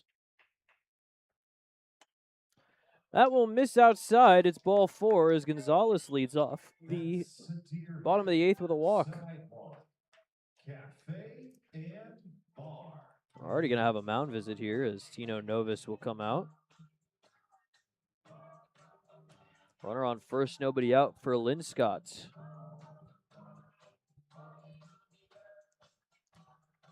We'll take a look at the out-of-town scoreboard real quick. Schaumburg's up on Joliet 9-3 in the bottom of the 8th. Quebec is 1 out away from taking game 2 of the doubleheader, scoring. Actually, they have already taken game 2 of the doubleheader. They scored 4 in the 7th to walk it off against Tri-City. I'm thinking those are 9-inning games. That's the only doubleheader, though, that's being played today. Seems as though there's some weird conversation going on between Juan Rodriguez and the catcher Ayers. New Jersey beat Trois-Rivières 10-2. Mississippi lost to Florence 8-6. Washington beat New York 3-1. Lake Erie beat Gateway 6-4. Brockton scored 3 in the 7th and beat Sussex County 3-1. Ottawa beat Down East 8-5. First pitch is fouled away. Bonnert from Cave Creek, Arizona, a little bit north of Phoenix. This is his first professional season. Joined the team after only pitching 2 innings with the University of Indiana last season. They'd only pitched in 2 collegiate innings since 2023. That one will miss. Throw to second from Ayers is not in time. And some good base running from Gonzalez. He swipes second.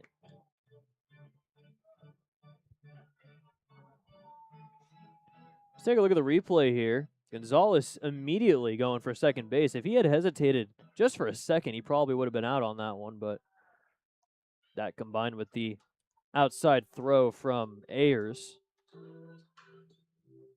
ends up putting a man in scoring position.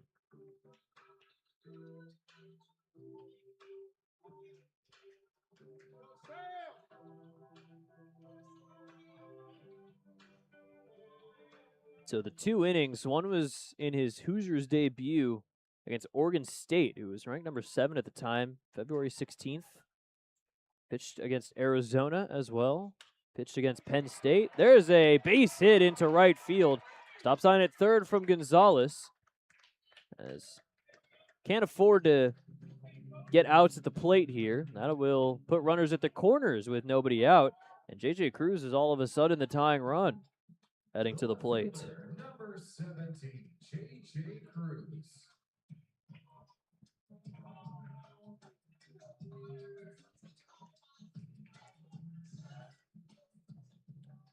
Bonner also pitched against Indiana State March 11th, then pitched against Michigan on March 17th. That was all the playing time he got. That'll miss. We've already seen 2 mound visits from Ayers behind the plate. Just this inning through 2 batters. 1-0. Fly ball into shallow left field, running after his Fogel. He can't get there, and it lands in fair territory. Marcos Gonzalez will come in to score, and J.J. Cruz gets the Otters on the board in the bottom of the 8th. It's 7-5.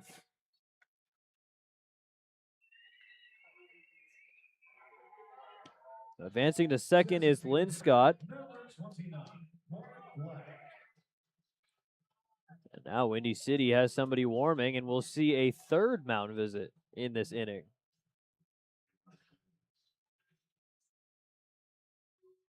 Don't forget, ladies and gentlemen, we have a post-game fireworks show here at the ballpark as soon as this game is. Carter Delaney is in the bullpen as we have another mound visit. Mark Black coming up to the plate. Now the tying run is at first with nobody out here in the bottom of the 8th.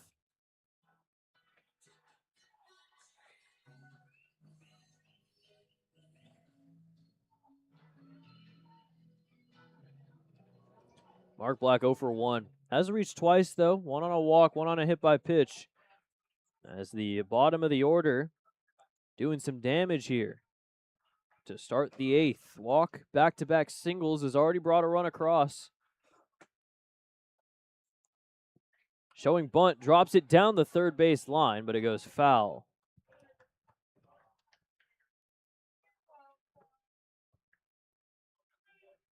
Mark Black trying to advance the runners to second and third here with nobody out.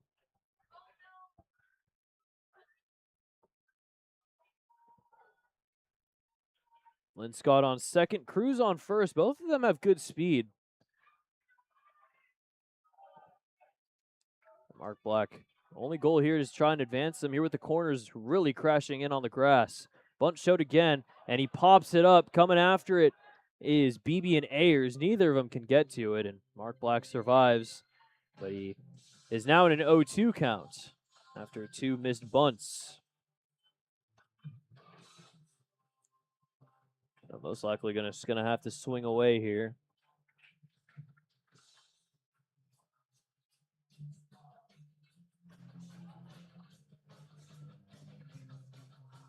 Well, would be a big out number 1 for Bonnard if he's able to get it.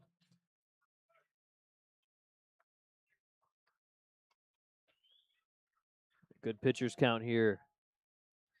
0-2. Shows bunt again, drops it down fair. That's a great bunt. Bonnard has no play, and everyone's safe.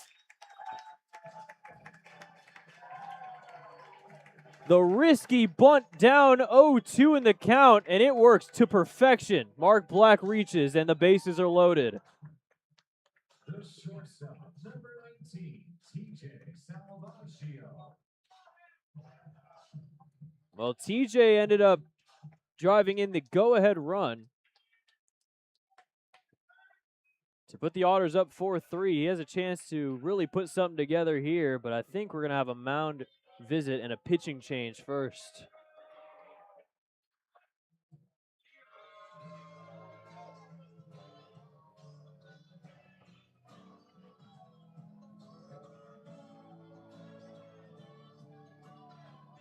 So we'll have a new pitcher come into the game.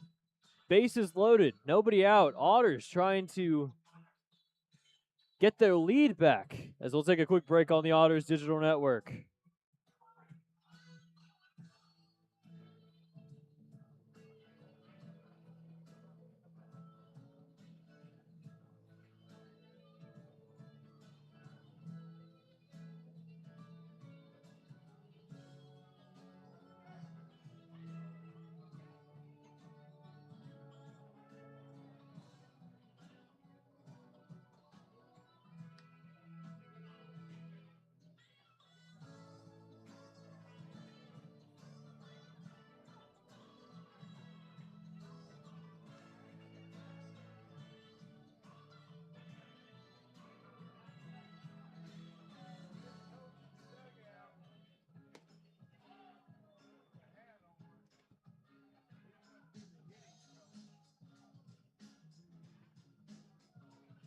Windy City. Call the bullpen. Carter Delaney into pitch. Delaney's on the mound. Airs behind the plates. Pitcher gets your batteries powered by the Answer Auto Repair East. Find your battery needs at the Answer Auto Repair East. 2319 North River Road, 812-475-9000. Tell them Mary from the Otters sent you. Carter Delaney is into the game, and he is in a tight situation, to say the least. Bases are loaded. 4 straight Otters have reached to start the bottom of the 8th. Carter Delaney, 3.38 ERA, 21 1/3 innings. He has a 5-0 record. He's given up 12 hits, 8 earned runs, 13 walks to 15 strikeouts. He's been a great guy out of the bullpen for Windy City. Has inherited 3 runners, all the responsibility of Bonnert, who doesn't even record an out. Tying run is at second. Go-ahead runs at first. First pitch to Salvaggio is high for ball 1. Lynn Scott's at third. Cruz at second. Mark Black at first. It is a 2-run game. 1-0. That will hit the zone on the outside edge. Makes it 1-1. Delaney, first season with Windy City, has pitched against the Otters twice this season. Gave up an earned run his first time on May 23rd. Fly ball into right field. Sandel is under it, and he will make the catch. Runners at second and third will advance. It is a 1-run game as the sac fly brings in Lynn Scott from third. And now Cruz is 90 feet away from tying the game as he advances to third.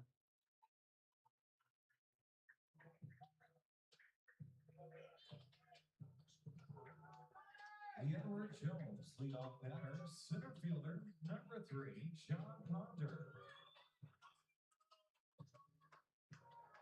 It is 7-6. Runner at third is representing the tying run. And it's the top of the lineup for the 5th time, John Ponder.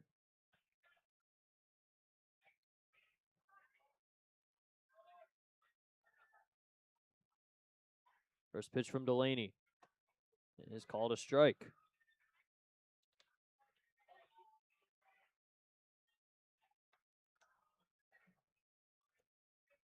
A walk, 3 straight singles, and a sac fly have made this game ever so close. Swing and a miss. Had a good slider from Delaney. It's 0-2. Be a big strikeout here for Delaney. Mark Black on first. He does have a stolen base already today. He doesn't steal too often, only 2 for 2. 0-2. Swung on and missed, and Ponder strikes out on 3 pitches. The first strikeout from Delaney is a big out, number 2. Second baseman, number 12, Amani Jones. Now it's up to Amani Jones to try and tie the game, and this is definitely the guy you want up, at least today. He's 3 for 4.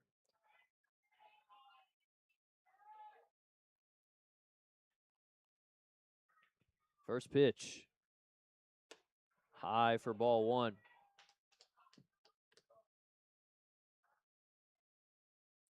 Season high is 4 hits. Did that on his birthday, May 19th. Went 4 for 5 against Gateway. Chance to do it again here and bring in another run. Called a strike.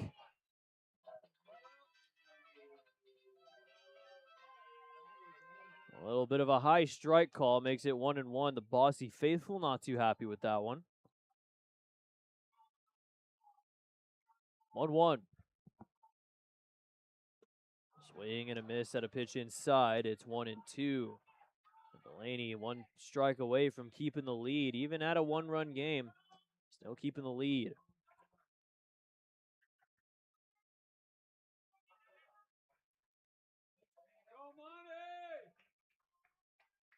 Cruz at third, Black at first. 1-2. Pokes it away. Stays alive for another pitch. Still 1-2. Two doubles and a single, as well as a flyout over to BB at third in his 4 plate appearances. 1-2. High. Good take. 2-2.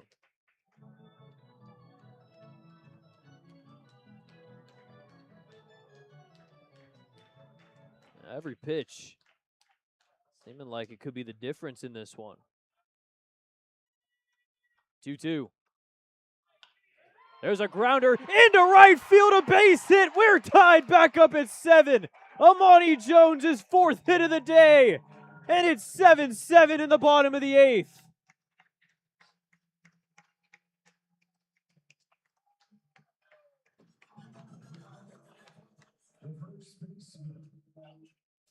Number 10, Dennis Pierce. Absolutely clutch from Amani Jones. And after giving up 4 runs in the top of the 8th, the Otters respond with 3 in the bottom half. And now a chance to take the lead. First pitch called a strike. Both those runs are earned to Bonnert, as Jones has his second 4-hit game of the season. And there might not be a more important hit than that one. Fouled away. 0-2 here to Pierce. 0 for 3 so far for Pierce.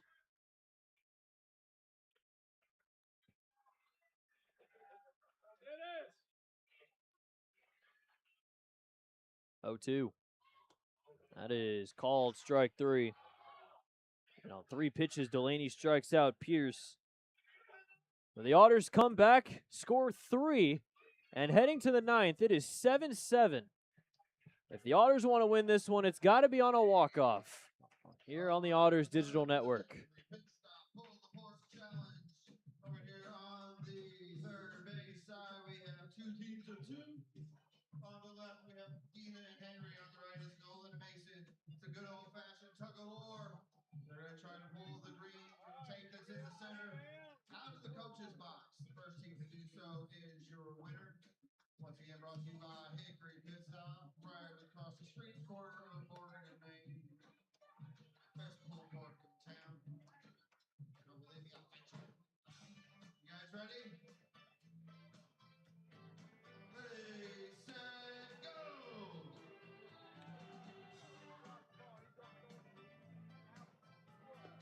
Took you in the zone, shut out. Good job, we got Nina and Henry as our winners.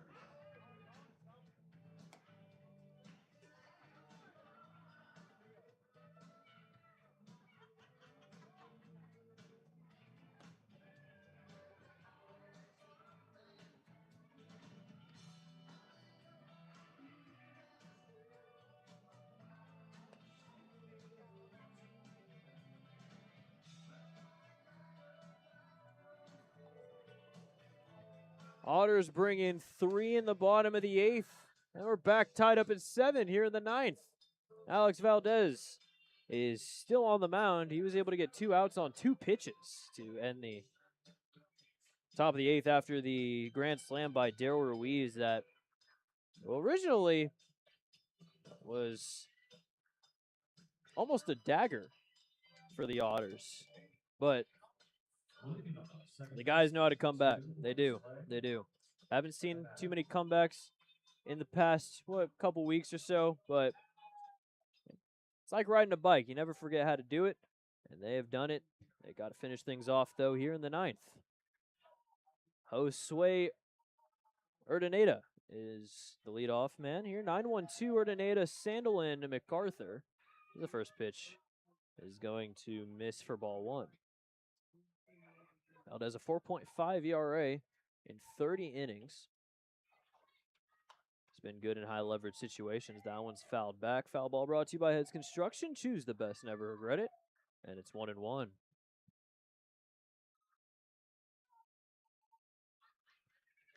Valdez, 3 games pitched against Windy City, as Urdaneta had to rush back in order to avoid getting a pitch clock violation charged to him. Grounder to second, throw on to first is in time, and that's out number 1. Right fielder 12, Michael Sandel. Back to the top of the order, Michael Sandel. He's 0 for 3 today. Got hit by a pitch on the first pitch of the game. Ended up coming around to score, but since then, 2 strikeouts and a flyout to Salvaggio. First pitch called a strike.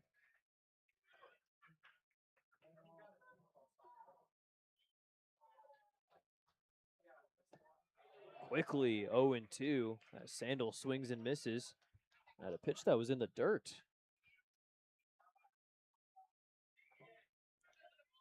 0-2. Little low. Valdez is really bouncy on the mound today. I think he's making a lot more just very sporadic movements than usual.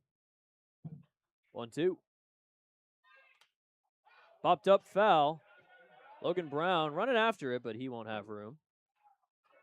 The overhead foul ball brought to you by Heads Construction. Choose the best. Last season against Windy City, he threw 4 2/3 scoreless with 4 strikeouts. 1-2. Fouled back. Fastball 93. Still remains at 1-2. Sandel trying to reach for the second time. Bring up MacArthur. Another 1-2. Grounder to short. Salvaggio scoops it up. Throw to first is not in time as it goes off the glove of Pierce. He got off the bag to try and tag Sandel, but wasn't able to apply it, and the ball fell out. I think that'll be called a base hit for Sandel, as he was pretty close already there. Take a look. Took him off the bag and didn't really have a chance to tag him. Go ahead, run it first with 1 out for MacArthur. Sandel already has a stolen base today. First pitch will miss a little low. Another guy in the bullpen, another lefty for Windy City. Justin Lovell. Outside, it's 2-0.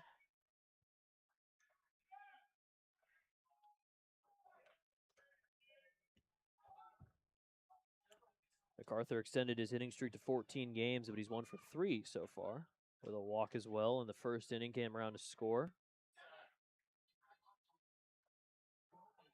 2-0. That will miss low. That's ball 3. Walk would put 2 on, put the go-ahead run in scoring position for Jared Beebe. 3-0 pitch. That will hit the zone for strike 1. Valdez getting a lot of the high leverage situations. 17 games so far this season with no earned runs, including 3 of his last 5. The other 2, he has given up 2 hits and 1 earned run. Fly ball into right center field. That'll drop in for a base hit. First to third is Sandel. He's going to get the stop sign there. Into second base is MacArthur. He has a double, and that will put runners at second and third with 1 out in the 9th. Third baseman, 26, Jared Beebe.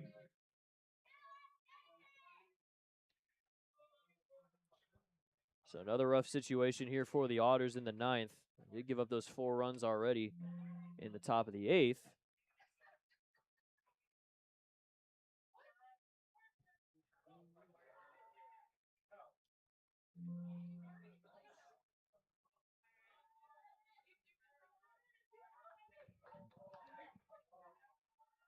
First pitch to Beebe. Outside for ball 1.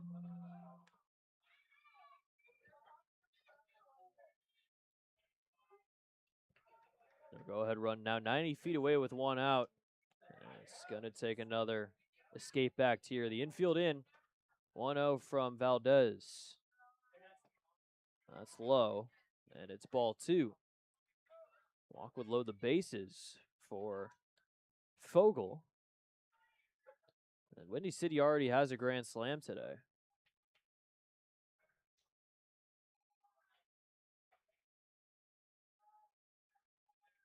Two-0.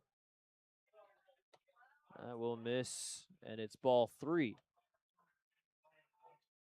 Nobody warming in the Otters bullpen. This is Valdez's issue to deal with.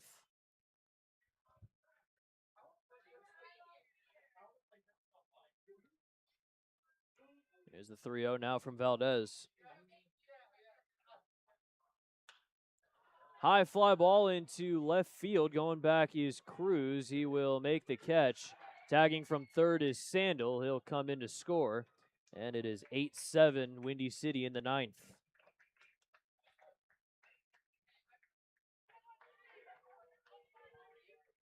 So staying at second is MacArthur as the go-ahead run comes in for Windy City, and the Otters are going to have to make one last little comeback attempt in the bottom half if they want to win this game. Which we have seen. Scored 3 in the bottom of the 8th. I got to get out Justin Fogel here just to keep it at 1 run. Swing and a miss, and it's 0-1.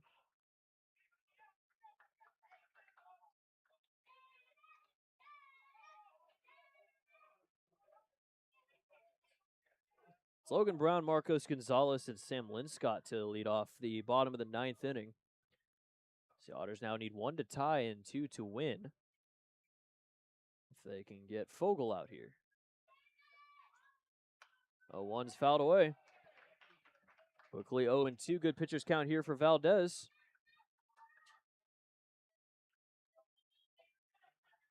Otters out hitting Windy City 10-7.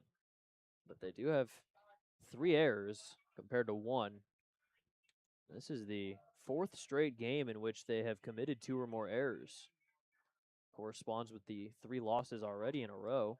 So that one's fouled back. The Otters trying to avoid losing their 4th in a row for the first time this season.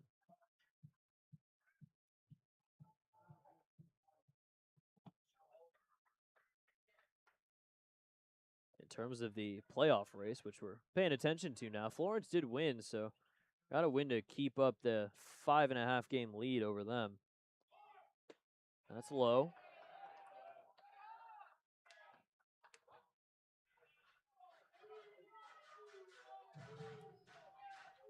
Trying to get out of this, just giving up the 1 run. As Windy City's now scored 5 in the last 2 offensive frames. Otters came back to tie it, and they got to do it again here in the bottom half of the 9th.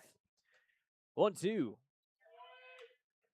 Fogel stays alive as he pokes that one foul off to the left side. Ball brought to you by Heads Construction.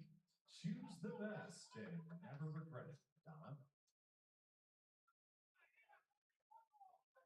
Still MacArthur on second after his double brought Sandel to third as he helped bring it in that go-ahead run.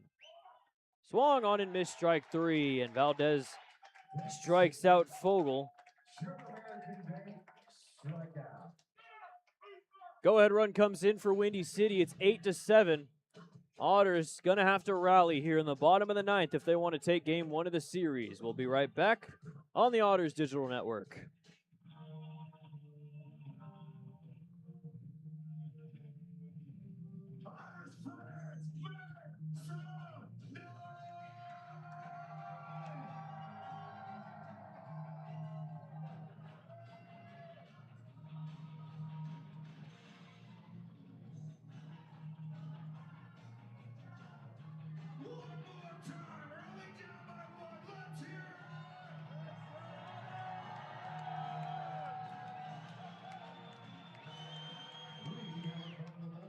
The Windy City Thunderbolts, 21 Festival Bell, and to pitch the Wells on the mound. There's behind the plate. Powered by The Answer Auto Repair East. Find your battery needs. The Answer Auto Repair East. 2319 North River Road. Or give them a call on your landline at 812-475-9000. And tell them St. from the Otters sent you.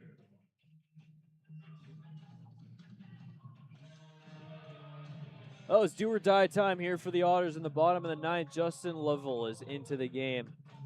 Lefty, 4.03 ERA in 22 and a third innings. He's given up 16 hits, 10 earned runs, 16 walks to 27 strikeouts. He has been the main closer for the Thunderbolts. 5 saves, including 2 in his last 5. Did end up getting the loss in his last outing. Back on the 12th against Mississippi, through an inning. He gave up 4 hits, 3 earned runs in the loss to the Mud Monsters. His other 4 outings have been scoreless, and the Otters will try to come back, score 2 in the ninth, maybe even just 1 to try and tie the game, 2 to just win it without the need for extra innings. It's Logan Brown, Marcos Gonzalez, and Sam Linscott leading off in the ninth. Logan Brown is 1 for 3 as a sac fly. Couple flyouts and a single for Logan Brown. Lovell's the 6th pitcher into the game. Grounder foul. A very wide lefty sidearm windup for Lovell. Be the reason why he's been pitching so well out of the bullpen. But this is the second lefty that the Otters have seen today. Him and Bonner. Bonner was the recipient of all 3 earned runs that tied the game up at 7. Grounder up the middle, ranging on a slide, throw to first, not in time. A great attempt by Urdaneta, but Logan Brown beats out the throw to first. And the tying run reaches to lead off the bottom of the ninth.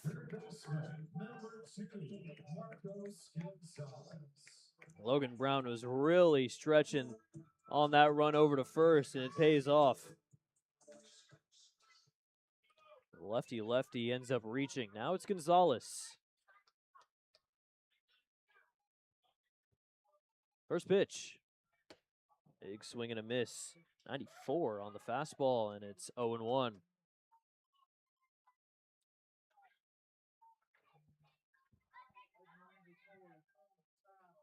Lovell has not given up a home run this year. Now at 22 and a third innings. Another swing and a miss. Same spot, same speed on the fastball. And the same result for Gonzalez.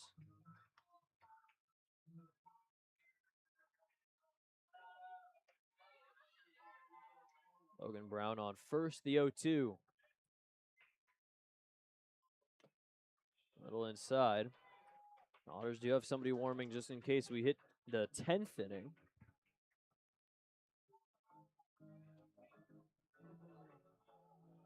It is Wolgamuth, the technical new closer for the Otters.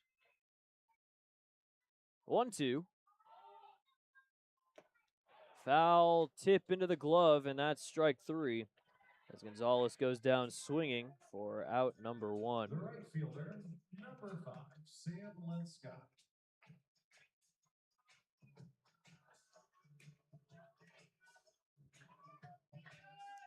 So Sam Linscott, 1 out.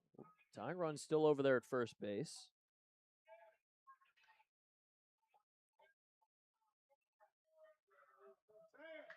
Lovell trying to get save number 6 after the go-ahead run comes in the top of the ninth. First pitch is called a strike. 95 that time, and it's 0-1. Lovell's in his first professional season. Took a year off of pitching. And in 2025, came back to it. He's now the main closer here for Windy City. Inside, a little high, it's 1-1.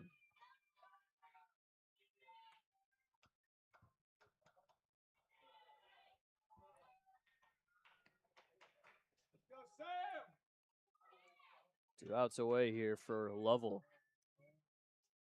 1-1. Grounder over to second base. Urdaneta tossed to short for one, onto first, and it's a double play, and that'll do it as the Windy City Thunderbolts take the first game of the series. The Otters fall in their fourth straight game as they open up the official second half on a bit of a sour note. They had a good comeback in the bottom of the eighth to tie the game up, but they were not able to finish the job as it's a little bit of a rough start after the All-Star break. Windy City takes game one of the series, and the Otters are now 10 games over 500 at 33 and 23 as they lose a game on the Florence Y'all. Still relatively good in terms of a wild card spot, 4.5 games up on them, but this was a game I feel as though you definitely wanted to take if you wanted to build momentum for the second half of the season. You come back after the break, you want to get yourself a good victory, and that's what the Thunderbolts did. They got themselves a good victory, and they're going to stay in first place here. That's exactly why they're in first place. They're able to win these close games, and usually the Otters have been able to win those close games. They're 8-1 coming into today, but now it's 8-2 as they fall 8-7 against the Thunderbolts. And it ended up being the sac fly from Beebe that was the difference in this one. So Alex Valdez is going to get the loss. Getting the win is going to be Carter Delaney, and Justin Lovell will get the save. That'll be his 6th save of the season. Unfortunate result for the Otters, but they can come back tomorrow and put together a good game too. And we've seen this happen a lot of times. They drop the first game, take the next two, and they're going to need to do that again if they want to come out of this with a successful 3-game home series. Finishing off here, the Thunderbolts scored 2 in the first inning. The Otters brought it back with 1 in the second inning. And Thunderbolts ended up scoring in the 5th inning, making it 3-1. The Otters tied it up, making it 3-3 in the bottom half of the 5th. Then they took their first and what turned out to be only lead of the day in the 6th inning, scoring a run to make it 4-3. Windy City had a grand slam from Daryl Ruiz, make it 7-4, and then the Otters came back. They scored 3 in the 8th, ended up tying the game up, but that one run in the top of the 9th was a big one, as the Otters out-hit their opponent and lose. They don't really do that too often. They are 30-5 now when they out-hit their opponent. Oh, hey, welcome inside the broadcast booth. My name is Evan Patoka. It was an unfortunate game, to say the least. It was a long one, and it ended up not really going the Otters' way. But tomorrow, we're back here at 6:35 on a beautiful Saturday night. So hopefully you still come join us, as it's Christmas in July here at Bosse Field. And if not, you got YouTube, you got HTN, wherever you're watching. Should be a good one as the Otters try to even the series up at 1 game apiece, and hopefully win the series on Sunday before their 6-game road series against the Mississippi Mud Monsters. But for everybody here at Bosse Field, we'll see you tomorrow for game 2. You ever done this before? No, okay. Say, thank you, Ascension St. Vincent.